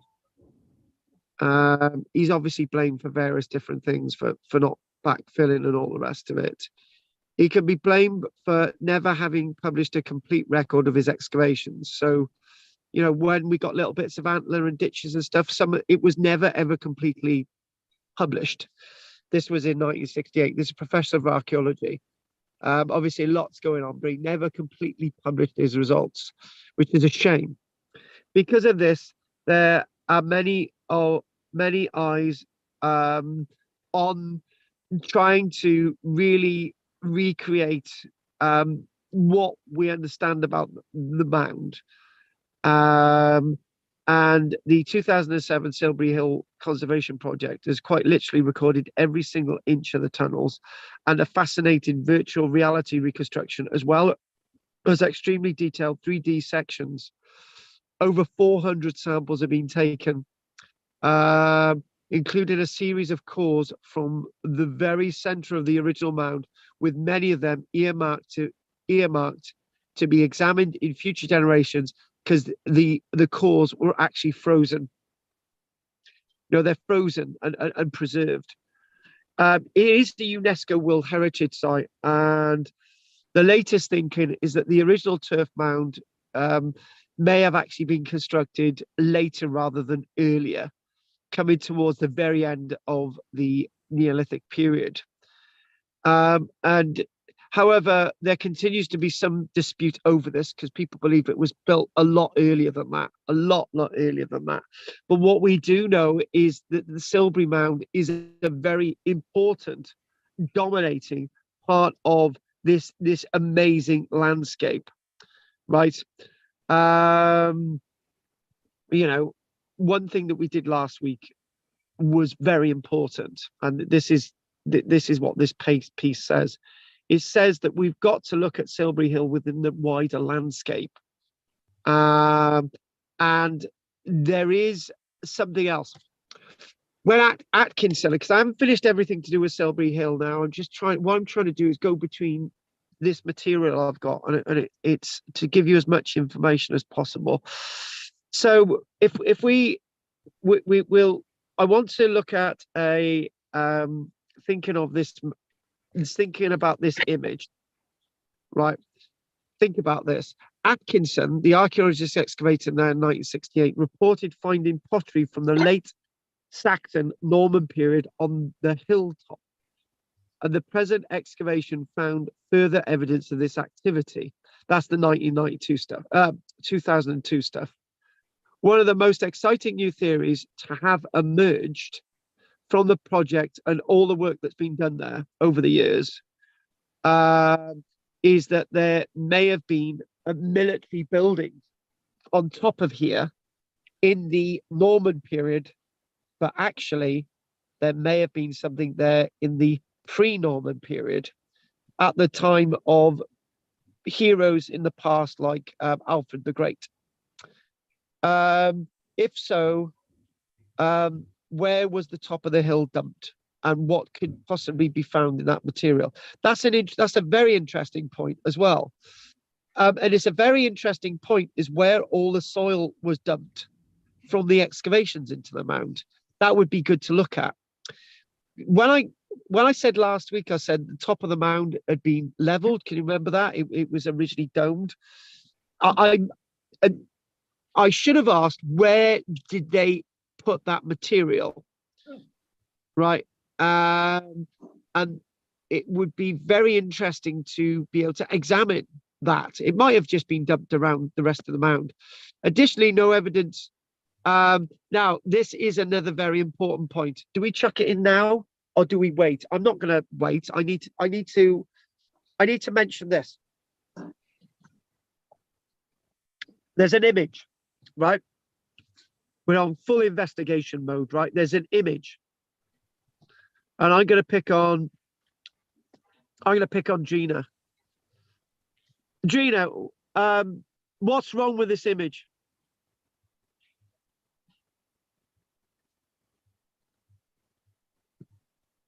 No idea.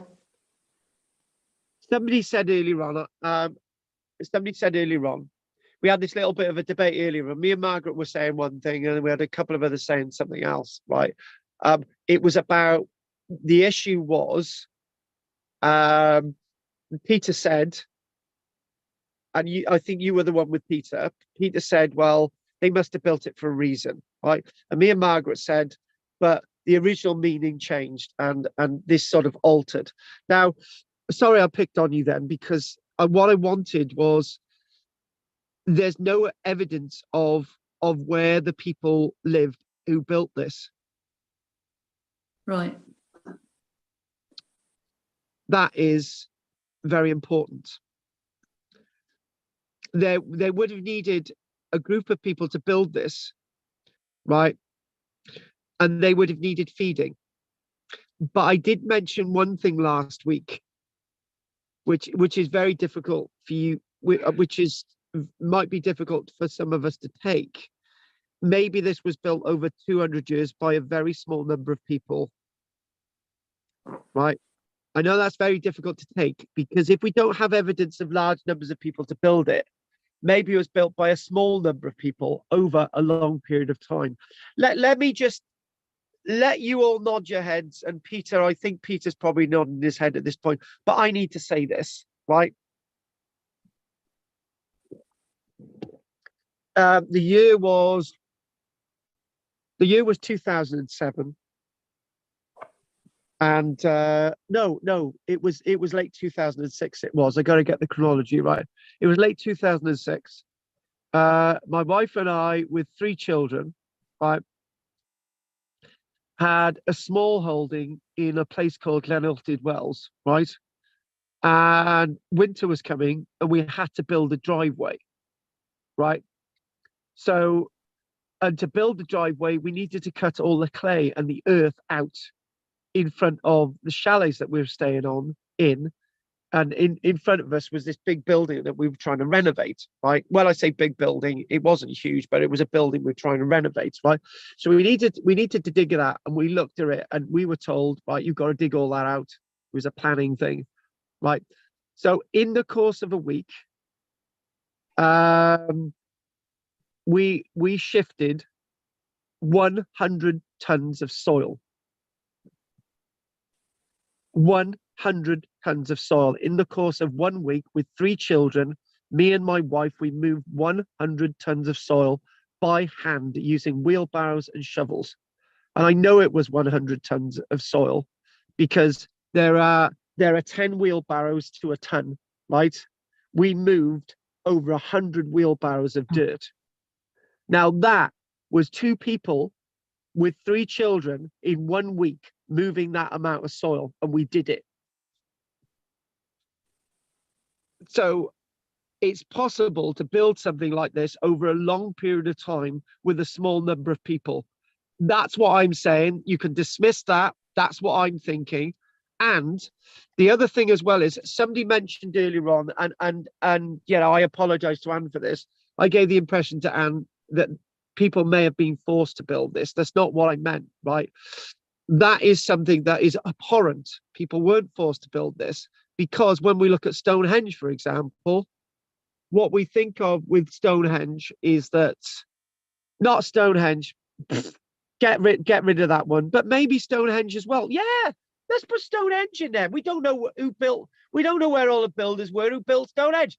Right, okay, the Great Pyramids, right? People used to think that the Great Pyramids were built using slave labor. It's clearly they weren't, right? People built the pyramids because they wanted to build the pyramids, right? And eventually we found the homes, and we worked out that they had little families and they had little food areas, and they were fed on a regular basis. And different people were in these villages over the 25 years that the Great Pyramid of Khufu was actually constructed, right? We know all that, right? But the fact of the matter is, I believe that we over exaggerate the numbers of people in the past that we used to build these things. You can shout and scream at me and say that what I'm saying is nonsense, but from my own experience in life, I believe that if you can focus, and you can really sort of you can get amazing things done. Right. I'm very bitty now. So what I've got to do is get another image. Hang on a minute. Let's just get another image of our Silbury Hill. Let's just sort of let's have that one. Yeah, alongside our road. That's the A4, isn't it? So they have done, this is another thing. They have done geophysics, and geophysics has been has been very powerful in understanding the mound. And what they've done is transmitting pulses into the mound, understanding how deep the soil is. I understand from what my notes are saying that they actually used various sort of geophysics within the mound, and they found lots of voids, and they found various things. And with these voids, are those voids associated with material that's rotted, or are those voids associated with mining activity? The main thing is that a great deal of focus has been placed into understanding the mound. So what we've got to do now, and I think I might go back to my other notes in a minute, but I've got to do this. Last week, we're not going to do the Marlborough Mound today because we're not going to do it. Right, we'll do that next week, right? And we'll lead on to next week by the end, right, in a moment. And I'll show you another image of Marlborough Mound in a short while. Many questions remain to be explored. Foremost among them is why, right? Last week and this week we discussed that. What was the purpose of Silbury Hill? Now, I love that idea that it was, you know, the idea of a horse. Was it King Sil that was mentioned and all the rest of it? I like that. Silbury Hill, what did it represent? I think the word represent is more important here. That's what I feel, that rather than a set event. What did it perform? What was its meaning to the people who went to such great effort to build it? Thank you for that, current archaeology. Folklore places it as the burial mound of King Sil. Mentioned that. Other theories attached it to the goddess, and still others purpose that it was an observatory or sundial. Okay, by means of the shadows cast by the mound on the plain to the north towards Avebury, used to track the seasons. Well, did we talk about that at our site in Scotland? Our Mesolithic site in Scotland. We mentioned that about this sort of great calendar in Scotland. It is certainly tied in with the other monuments. They're talking about lines and alignments and sort of, but the one thing is, this is key. This is what I'm going to go with. Silbury is an integral part of a sacred, very important, linked landscape. So they're saying that they're saying this is an important point. Perhaps the mound was to inspire the people to create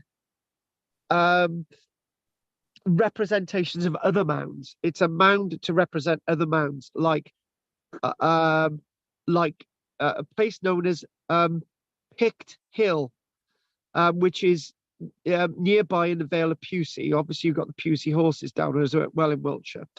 In a flat area like the Vale of Pewsey, a feature such as Pict Hill would have stood out and may have had symbolic value.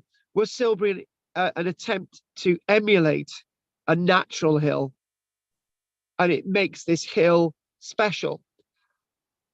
That's interesting. And there are rivers and streams nearby and various things. There's a spring nearby, which is just down from the burial chamber. I've been there. There's like a sacred spring there. And it's massively important to think that we were able to create this mound, and we did create this mound. I don't know if you've seen this sort of Welsh film. We went up a hill, down a mountain, where it's a true story. And there's a book written about it, and I think there was a famous English Hollywood actor in it. I can't remember his name, but anyway, that was about they had a hill, and they wanted it to be a mountain, so they actually put a load of soil up on top of the hill, and it was resurveyed, and it turned out to be a mountain. So there you go. That's a modern thing, but that's actually happened. A sense of sanctity. Various other things have been identified. We mentioned earlier on, I think this was a really important point. We mentioned about putting different ingredients into a cake or bread. Well, what you could do is you could put different ingredients into this mound, like clay, mixtures of clay, gravel, chalk, turf, topsoil. There's even sarsen stones, little sarsen boulders being found in this mound as well. So you could say that this mound itself was a microcosm of the surrounding landscape. And the surrounding landscape, this mound, in fact, represents the ancestors and where they want to be and where they are to live and emerge within this iconic world, this iconic landscape. Oh, God. Right. I want us to now try to wind up, if I can. So, this is such an amazing site, and I don't really feel that dates are that important to understanding the mound. I think it being part of the landscape.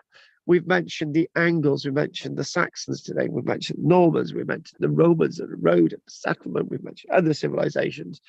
We mentioned a lot with this mound. It seems, in other words, it's quite wearing me out because there's so much in regards to this mound, and it's so significant.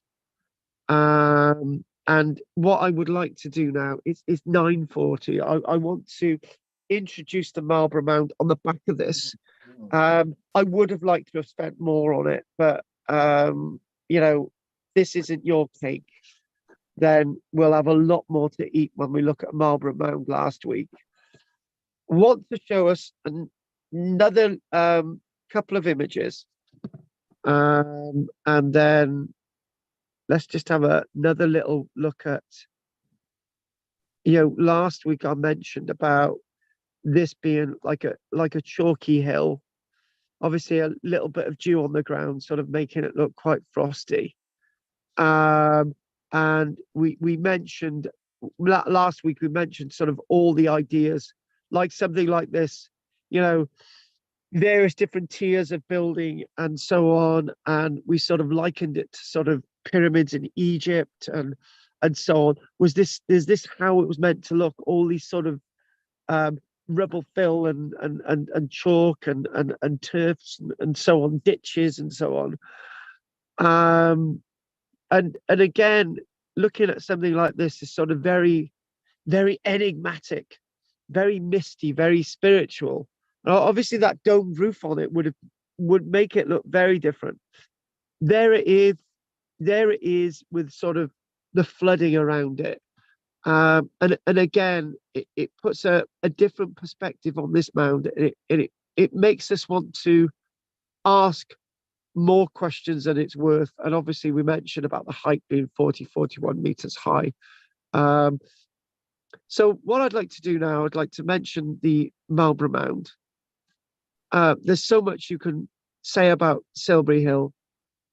And if we mention Marlborough Mound, and then we'll call it a day. So let's just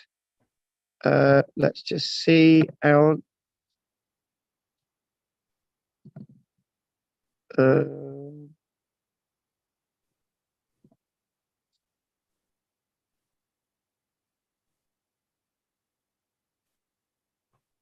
There's the mound.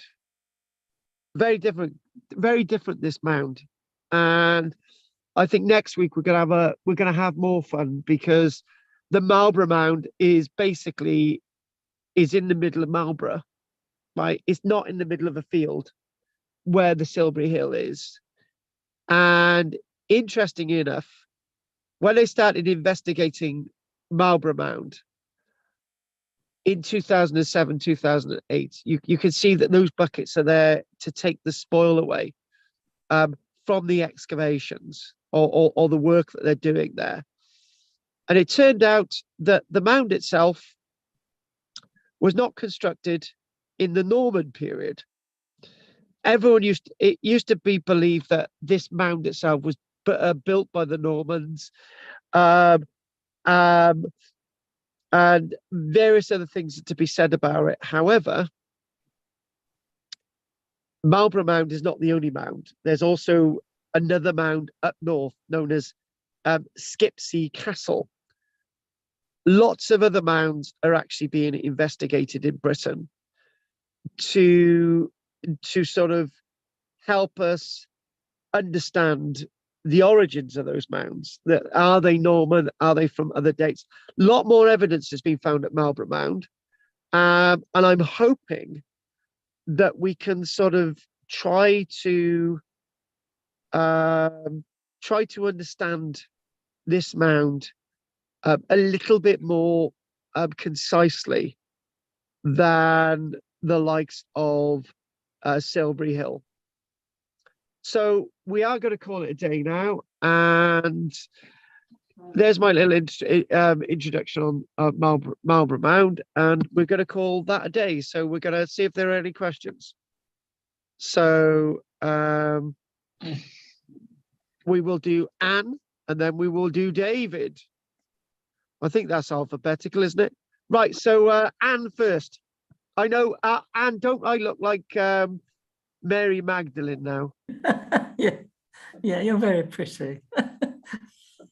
Yes. Oh, that's good of you. That fiver that I gave you earlier on worked, didn't it? I was looking at this mound, and you get silly thoughts coming. But I do anyway. Sort of daft things. No, I want a silly thought. I want it. Sorry. I want the silly thought. Okay. I was thinking these mounds that are being built in different places. You know how today we have fashions and people have ornaments and stuff, or they are creative and they do paintings or whatever they do and make things and have a sense of achievement and pride from having created something.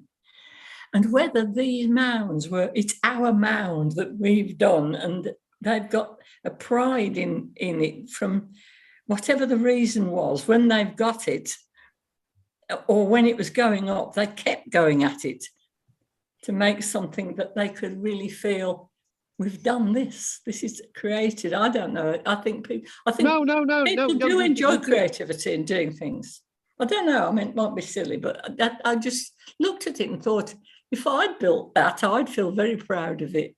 You know, I'd feel I'd really achieved something. They could have had that achievement. Whether they had that in the beginning, I don't know. But at the end, they probably felt that, I think. There's 2 points. There's just that the first one was, have you ever felt what it's like to put a jigsaw together, right? get to the last piece and look at it, and then somebody comes along. Now you've got to put it back in the box. That's Yeah. really difficult. Yeah. This thing that you mentioned, right? This you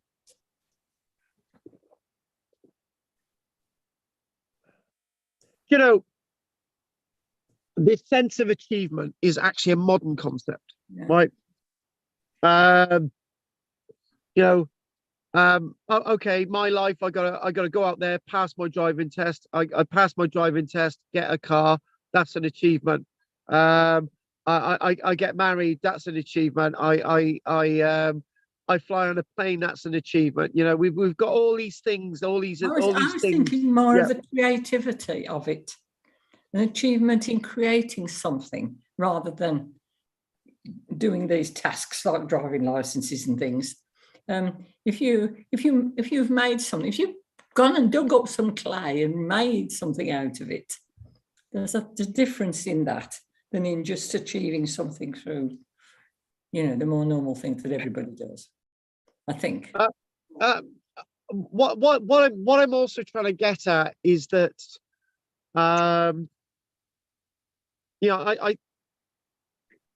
I think the point that you made is obviously, everything's valid, and it's just like we're thinking, okay, we've achieved building the mound, and then obviously, oh no, we haven't, because then somebody else has achieved building the mound. But then, or this is our mound. This one's our mound.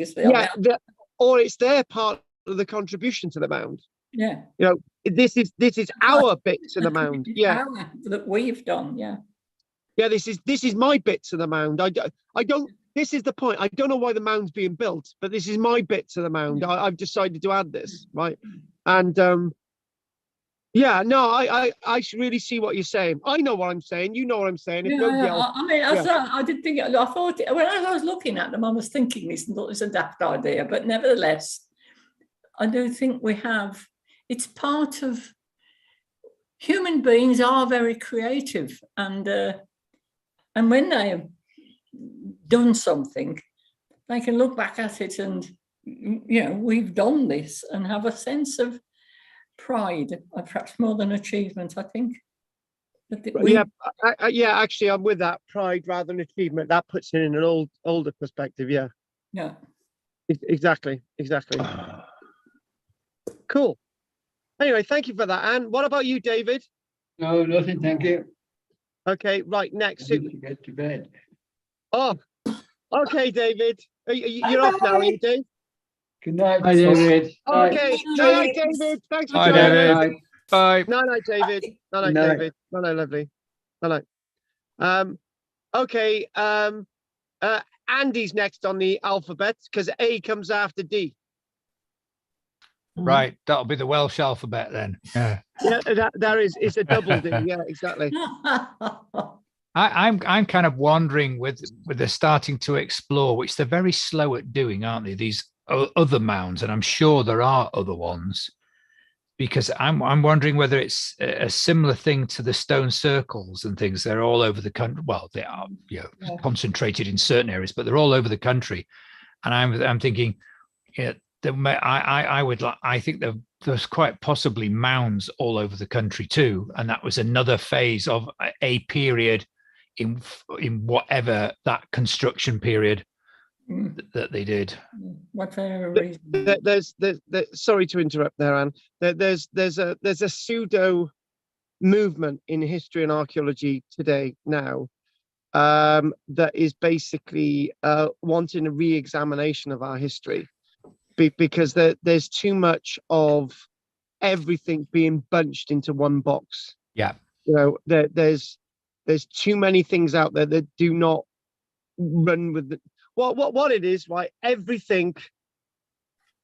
Right. This is gonna sound bizarre, and I haven't really thought about it, and I can't even go there, right? But there's this weird idea out there that not all the forts in the Roman period in Britain were actually built by the Roman military, right?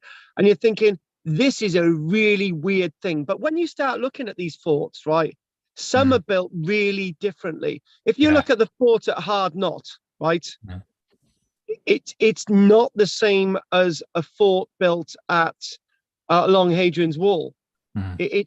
It's not the same type of fort, right? And then you look at the thing with trackways and roads, and you know exactly what I'm saying there.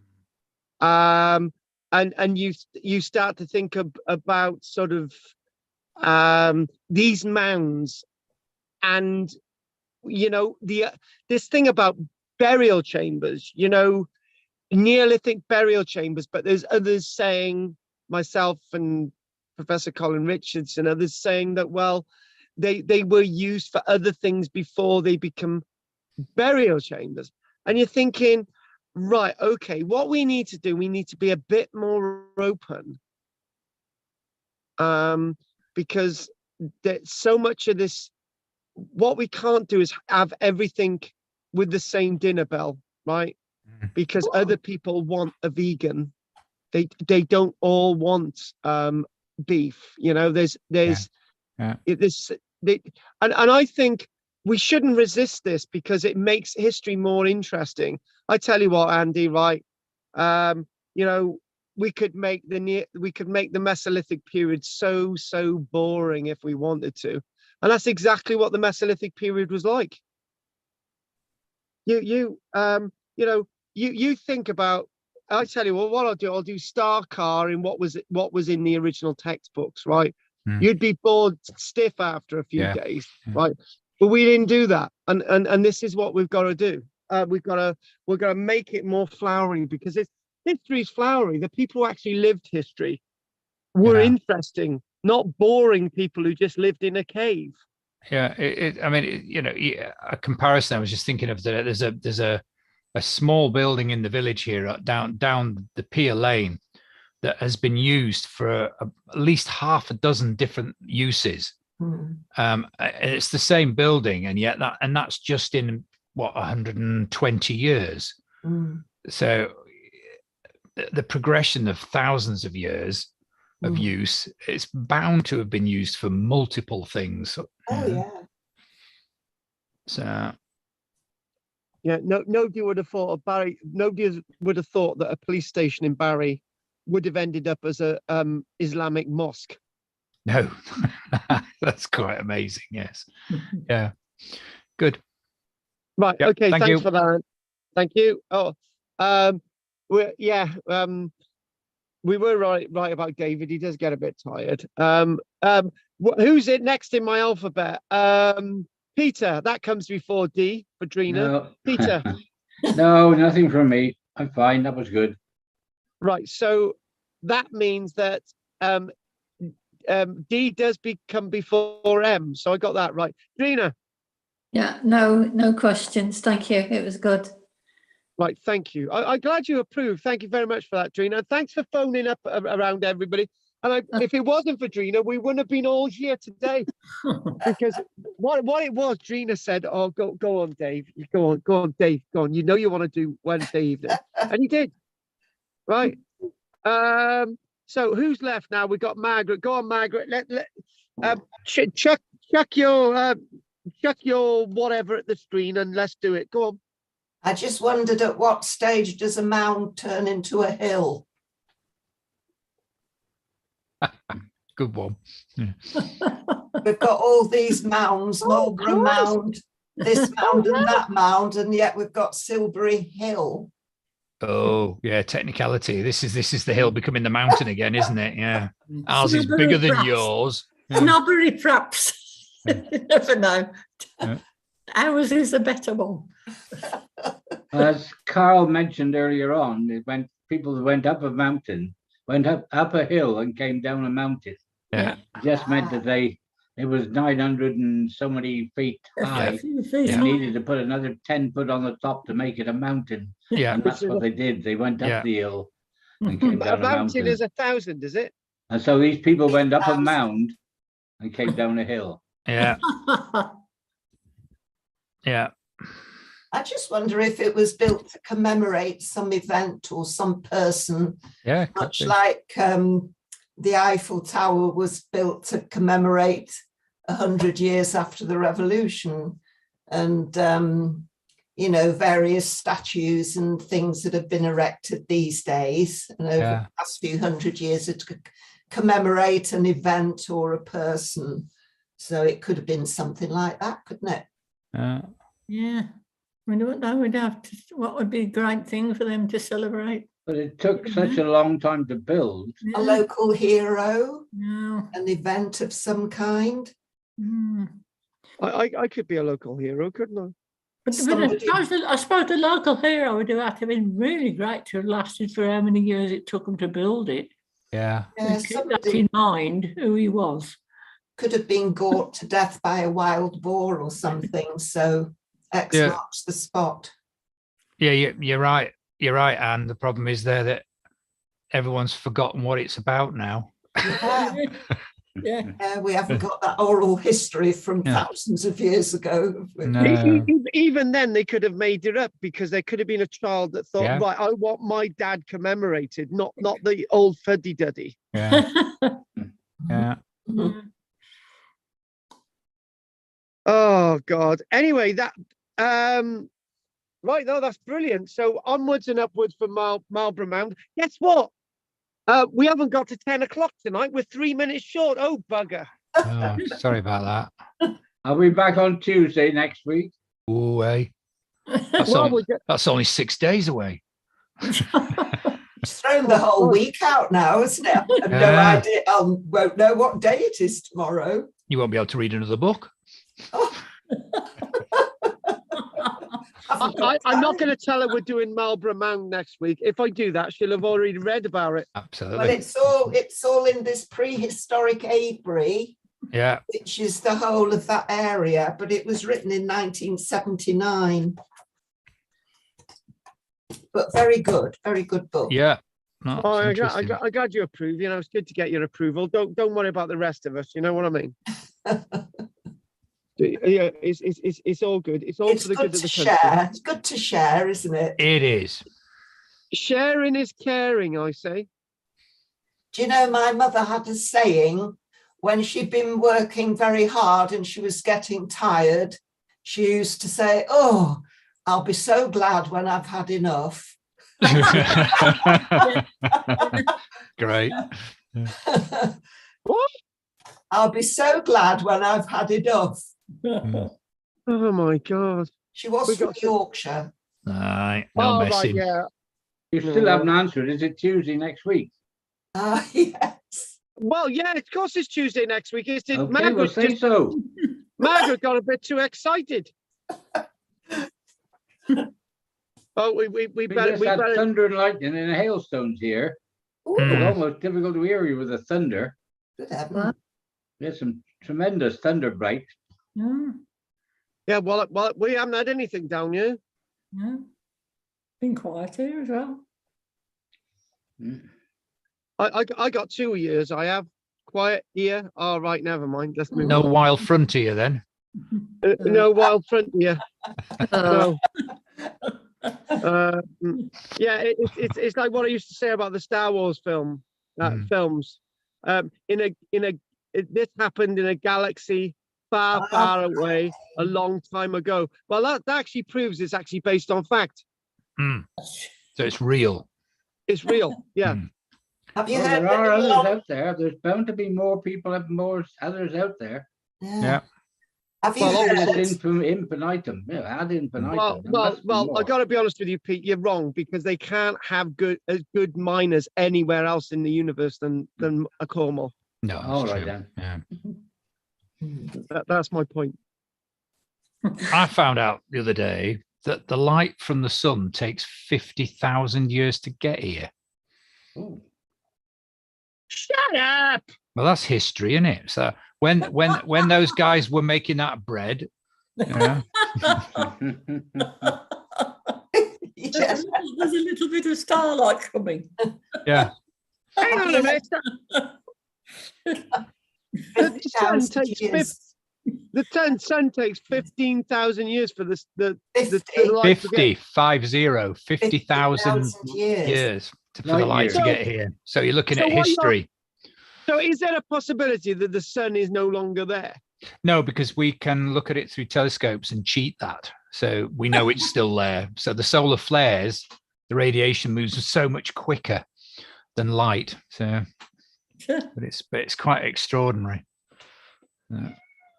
Hello, cat. Blimey hell, Andy, you've really thrown me then. That's thrown my head. I was astonished by it. I thought, wow. And then I thought, what am I going to do with that? Yeah. During normal times, we should be heading for another ice age, shouldn't we? Oh my God! There's somebody who actually believes with my sense. I don't.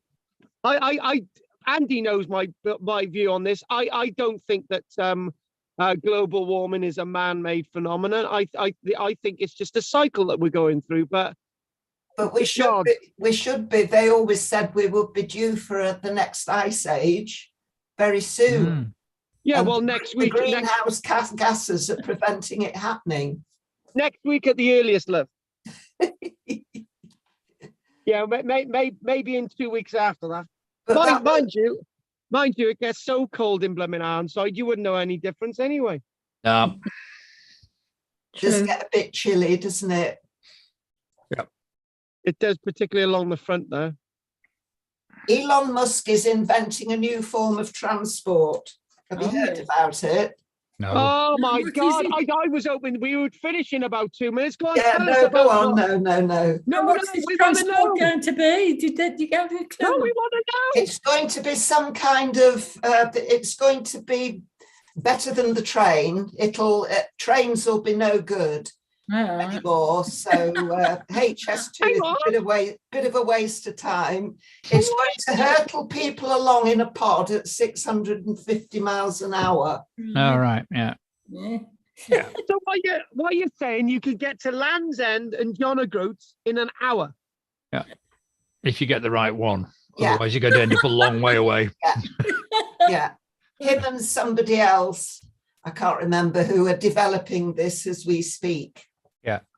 They have made things like that before that are very, very efficient and very quick. Yeah. But no one's done it on a big scale yet. Well, he can afford to, can't he? Yeah. I don't know. I wonder how much money he's losing with Twitter. Yeah. Oh, made a bit of a mistake there, didn't he? Yeah. Oops. Oh, well, he's invited Donald Trump to reopen his Twitter account, isn't he? Yeah. No, he wasn't very grateful, was he? He goes, "Oh, I'm not really bothered, you know." Well, the one thing about it, Peter will be straight onto Twitter because he's a great fan of Donald Trump. I bet he is. He's into that. Oh God! On that note, is anyone, Andy, Drina, Margaret, Anne, and Peter, is there anything else you want to say before we finish? No, thanks. That's me done. See you next Tuesday. Yeah. Pete, it's next Tuesday, all right, love? It's next Tuesday, is it? Yeah, That's okay. Then. Yeah, it's next Tuesday, love, okay? Don't worry about it. You then. Okay, Bye. okay then. Anne, Margaret, Drina, Andy, Peter, I will see you next week. Bye. Thanks, Carl. Good night, everybody. Bye. Night, folks. Night. Don't wish you. Bye. Bye. Anyway, night, everybody. I'm knackered. Don't forget to like and subscribe. I had another class earlier on. I've got to find the recording. Anyway, don't forget to like and subscribe. Thank you very much.